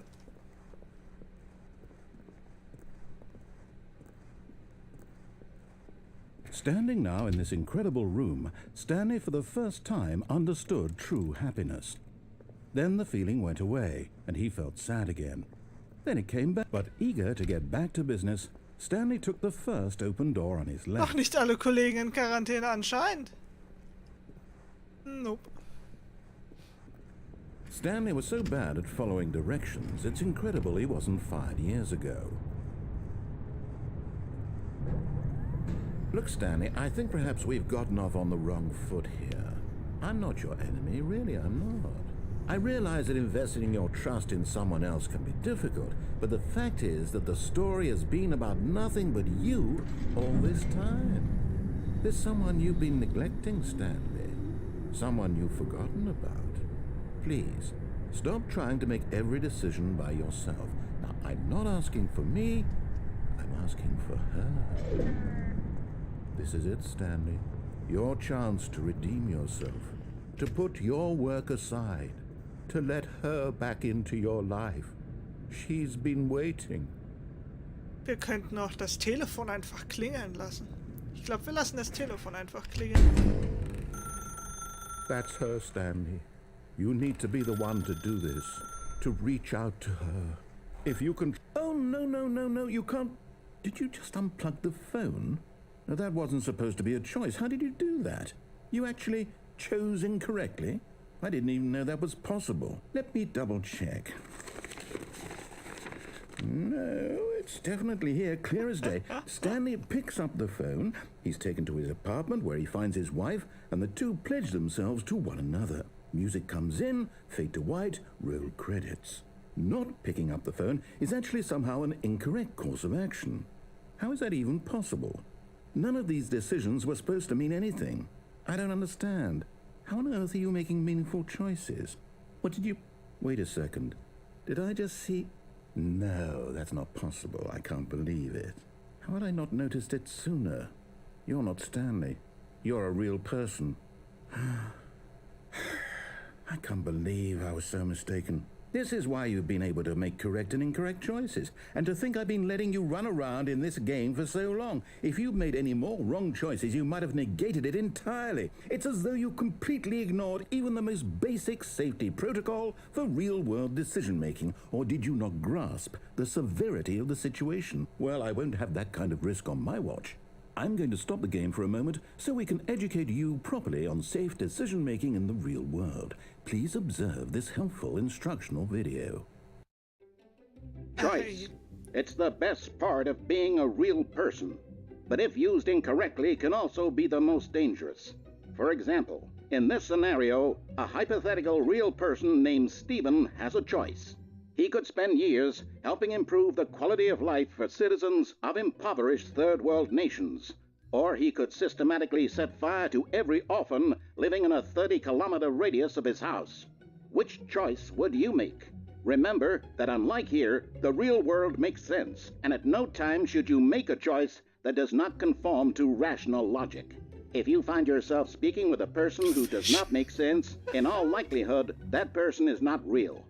Allow the person to finish their thought, then provide an excuse why you cannot continue talking. Turn to a partner and practice saying, "My goodness, is it 4:30? I'm supposed to be having a back, sack, and crack." What? Practice? Oh no! Excellent. Making choices on a regular basis is the best part to a healthy decision-making process. Most medical professionals recommend making at least 8 choices per day. Do you make more than 8? Less? And finally, if you begin to wonder if your choices are actually meaningful and whether you'll ever make a significant contribution to the world, just remember that in the vast infiniteness of space, your thoughts and problems are materially insignificant, and the feeling should subside. At this time, your instructor will guide you in an exercise to test and reinforce the material covered in this video. Ah, welcome back. You may have noticed that this room has begun to deteriorate as a result of narrative contradiction. But not to worry. Now that you're properly informed on good decision-making, we're going to revisit a choice you made just a few minutes ago and see what the correct thing to do would have been. This way, please.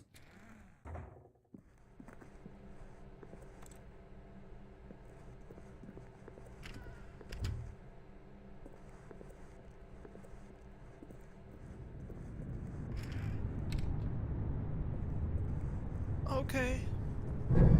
Now that we know your choices are meaningful, we can't have you jumping off the platform and dying. Come, Sean. Imagine the main character dying senselessly halfway through the story. That story would make no sense at all. We just need to get you home as soon as possible before the narrative contradiction gets any worse. Unfortunately, it seems this place is not well equipped to deal with reality. Und was, wenn ich einfach warte, bis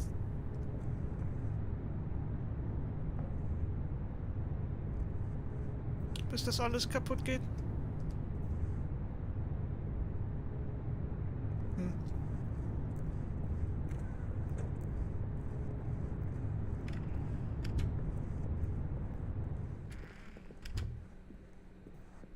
Gehen wir jetzt den ganzen Weg wieder zurück. Almost there. You'll take the door on the left, back to the correct ending, the story will have resolution once again, and you'll be home free in the real world. Ah.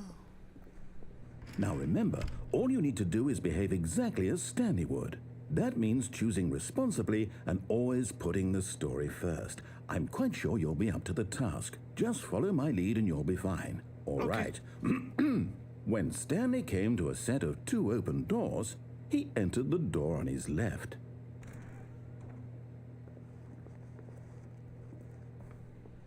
No! Why did you do that? Quickly, hurry back in the other direction. Perhaps we're not too late. Fancy. Ooh, chic.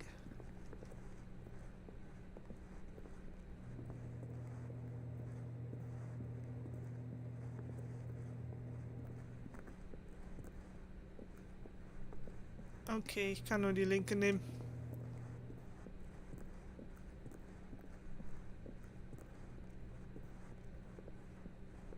Oh, it's ruined. I can't believe, after everything we talked about, that my story, Everything you is destroyed okay. my work. Why? For what? What did you get out of that? What did you think was so special about seeing the game undone, left here like so much garbage? It's worthless now. And what am I supposed to do? Even if there were a way to continue, would it be worth it? To know that my story is now incorrect? How can I go back to that? I can't erase that knowledge. I'll have to live with it forever. reliving its impossibility forever. I couldn't live that way. Is it better to shut the game down entirely? To willingly destroy all of my work? I don't know. What's the answer? What do I do? What do I do? What do I... No, I have to. I have to shut the game down. I have to. I have to. Okay, bye.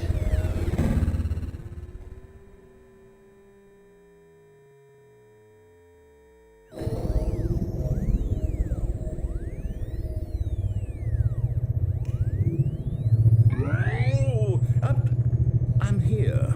I'm still here. Here in this pile of rubbish. With you. You, who thought you were so clever. Now look where we are. My entire game is destroyed. It was the only thing in the world that was mine, and you've run it into the ground. What, did you think that would be funny? You just had to see?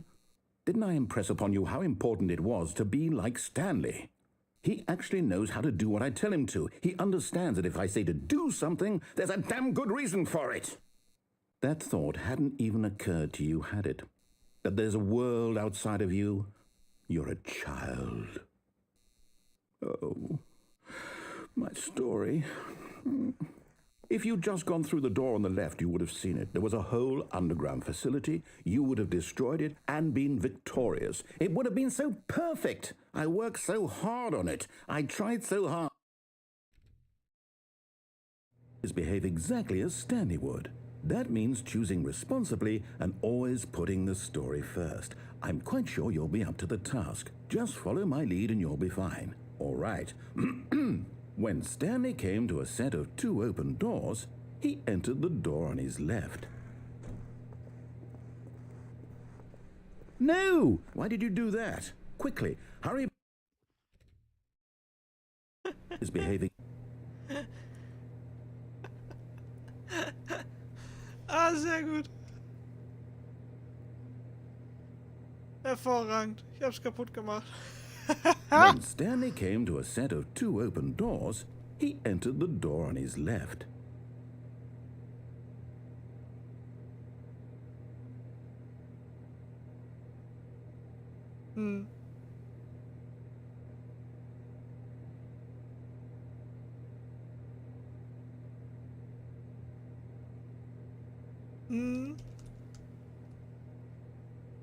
Wenn ich sehen würde, was links und was rechts wäre,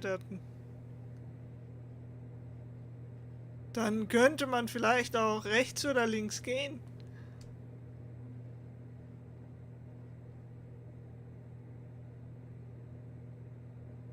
Ah, ich glaube, ich muss das Spiel neu starten.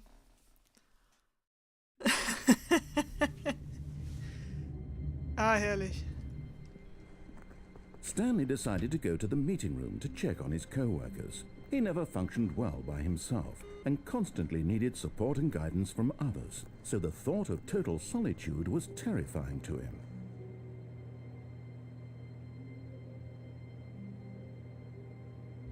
Da ist jemand langgelaufen, habt ihr es auch gesehen, ja? Da ist definitiv ein Stanley oder was langgelaufen.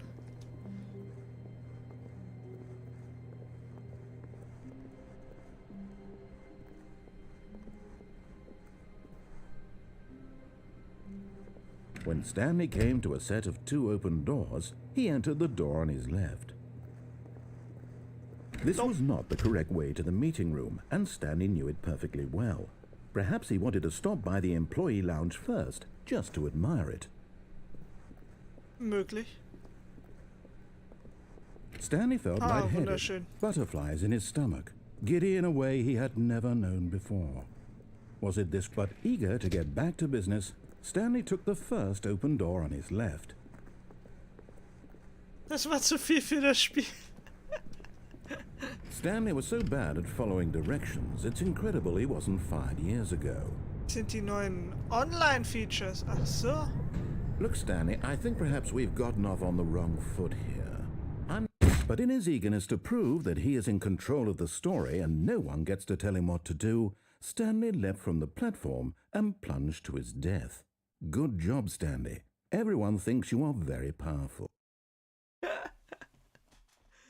Ah, wunderbar. Ah, schön. How long was I sitting there? Stanley wondered to himself. Minutes? Days? Centuries? Did something crucial happen while my senses were turned?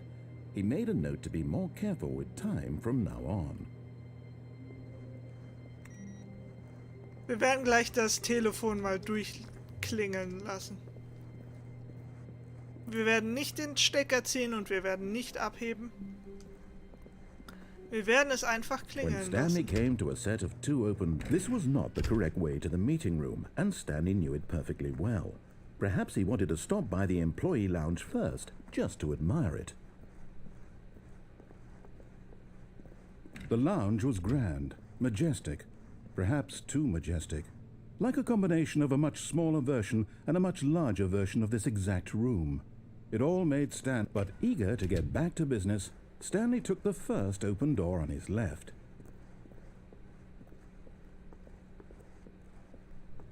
Stanley was so bad at following directions, it's incredible he wasn't fired years ago. Look, Stanley, I think perhaps we've gotten off on the wrong foot here.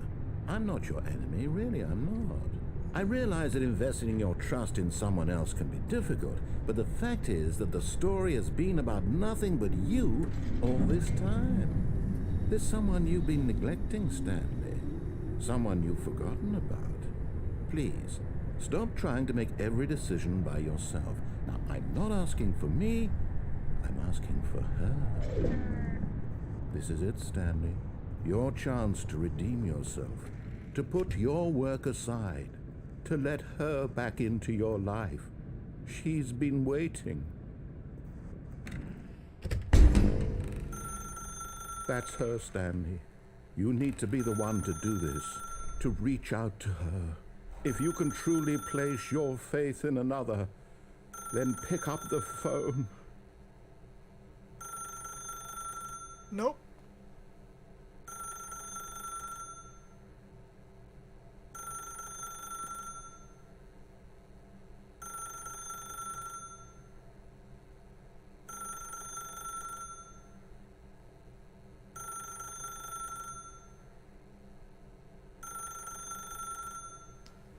Nein.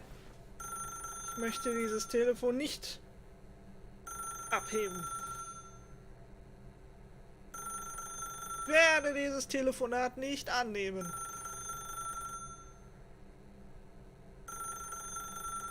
Lass es einfach weiterklingeln. Aus Prinzip.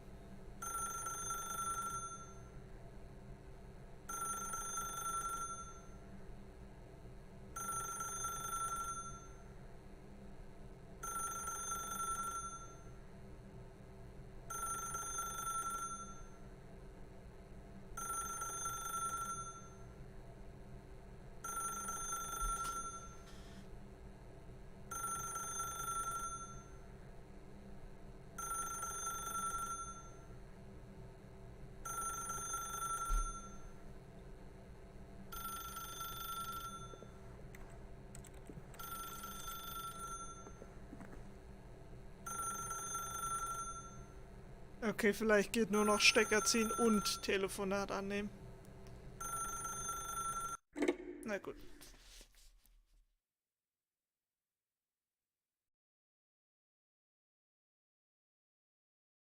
Oh, Stanley, is that you? Hold on, sweetie. Sorry to keep you waiting. I'm just pulling the bread out of the oven. All right. Okay, there we go. All right, now, I want you to come in and tell me all about your day. Gotcha! Oh, come on. Did you actually think you had a loving wife who'd want to commit their life to you? I'm trying to make a point here, Stanley. I'm trying to get you to see something. Come inside. Let me show you what's really going on here. This is a very sad story about the death of a man named Stanley. Stanley is quite a boring fellow. He has a job that demands nothing of him, and every button that he pushes is a reminder of the inconsequential nature of his existence. Dann hören wir auf, Knöpfe zu drücken.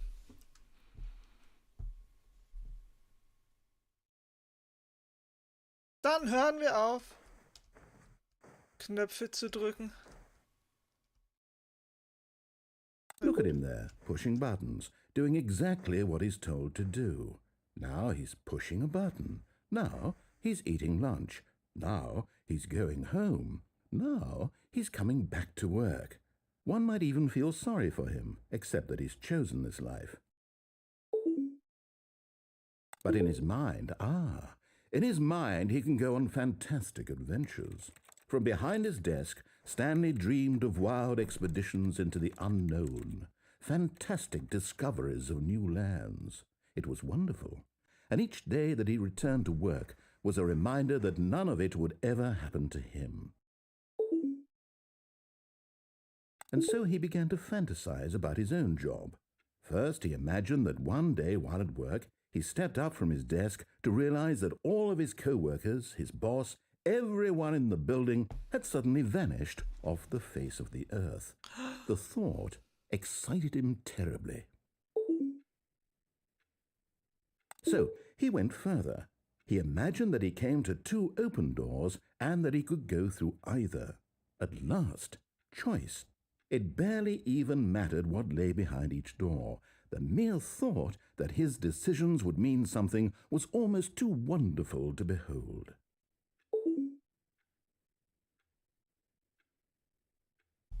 Ist das O?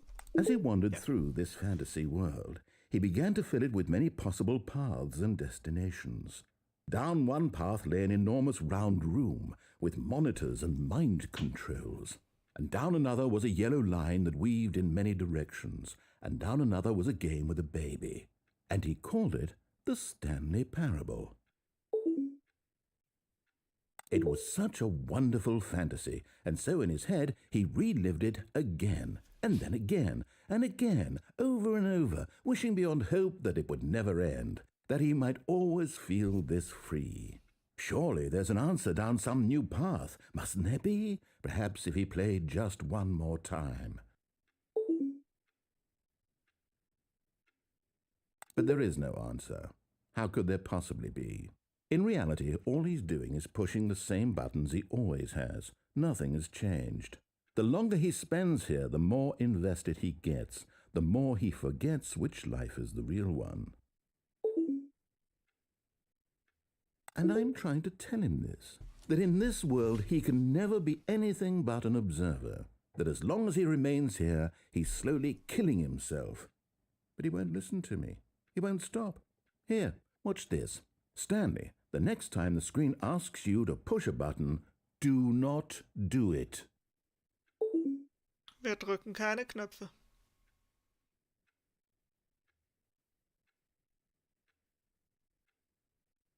Wir drücken keine Knöpfe. Nope. Keine Knöpfe.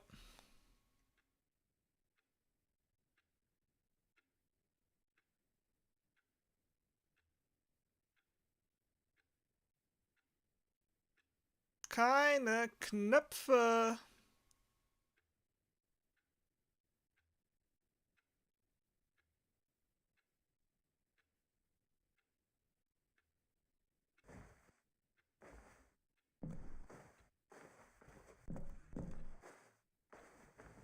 Zumindest nicht der Knopf, der gefragt ist.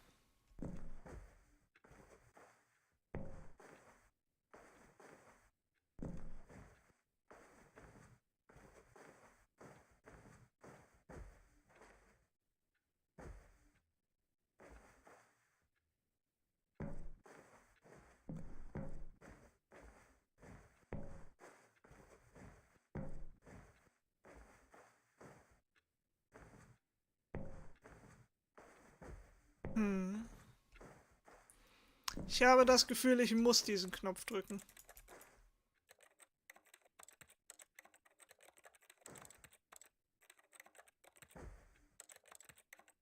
Ich bin mir sehr sicher, ich muss diesen Knopf drücken.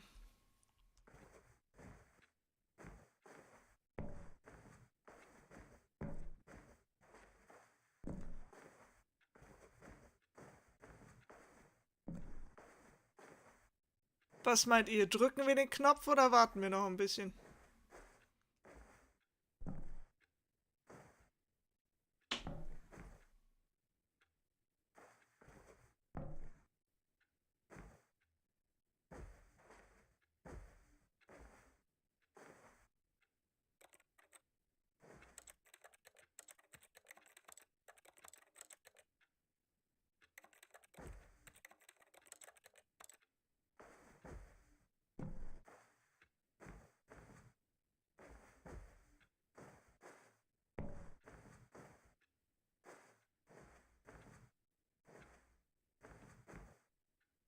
Lass dir Zeit, alles klar.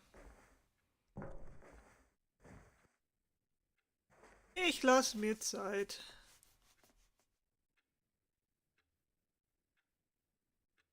Das Spiel kann so gnadenlos sein.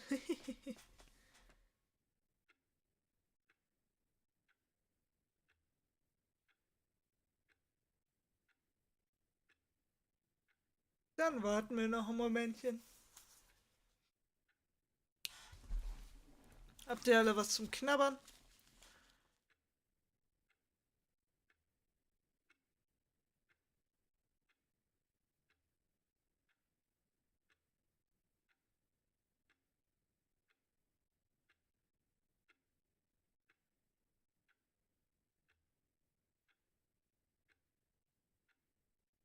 Ich habe hier so coole Pretzel Bites vom Lidl, die sind echt lecker. Cheddar Cheese. Die sind klasse.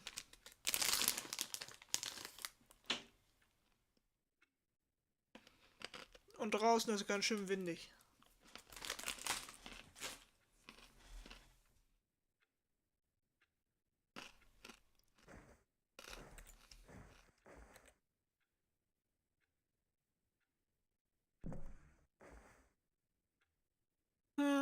Na gut. You see?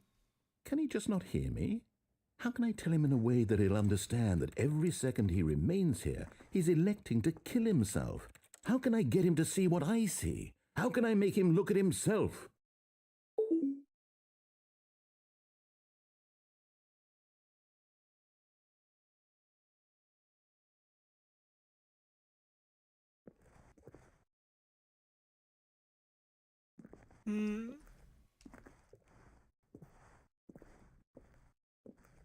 Ich glaube, dieses Ende ist festgelegt.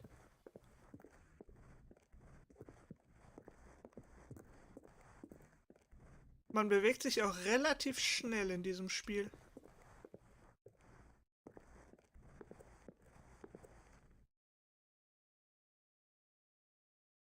Bobby hat seinen Knabberkram schon fertig.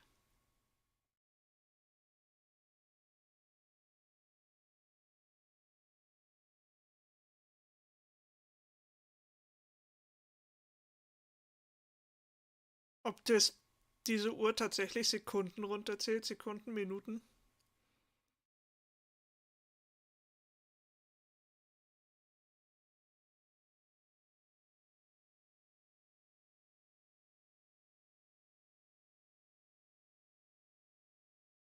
Hat so beinahe den Anschein.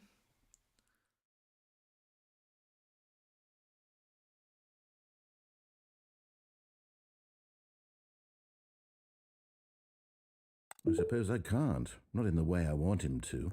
But I don't make the rules. I simply play to my intended purpose, the same as Stanley. We're not so different, I suppose. I'll try once more to convey all this to him. I'm compelled to. I must. Perhaps, well, maybe this time he'll see. Maybe this time. And I tried again, and Stanley pushed a button. And I tried again, and Stanley pushed a button. And I tried.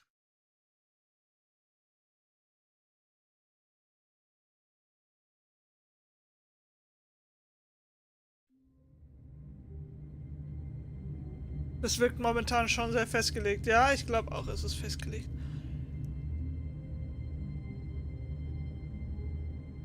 So, aber ich glaube, an dieser Stelle machen wir einen Cut.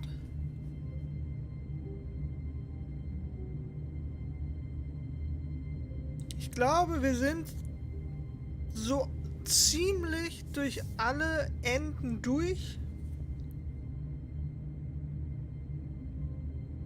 Wir haben viel von dem gemacht, was man tun kann.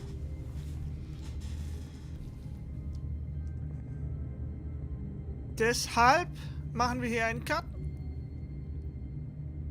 Meine Lieben, das war Stanley Parable. Es war sehr lustig, wie ich finde. Ich feiere dieses Spiel. Ich bin froh, es nochmal gespielt zu haben. Ich entlasse euch in eure wohlverdiente Nachtruhe. Gehabt euch wohl. Bleibt gesund, werdet gesund. Wir sehen uns in einem nächsten Stream wieder. Wann und was das sein wird, werdet ihr sehen. Bis dahin, gute Nacht. Bye.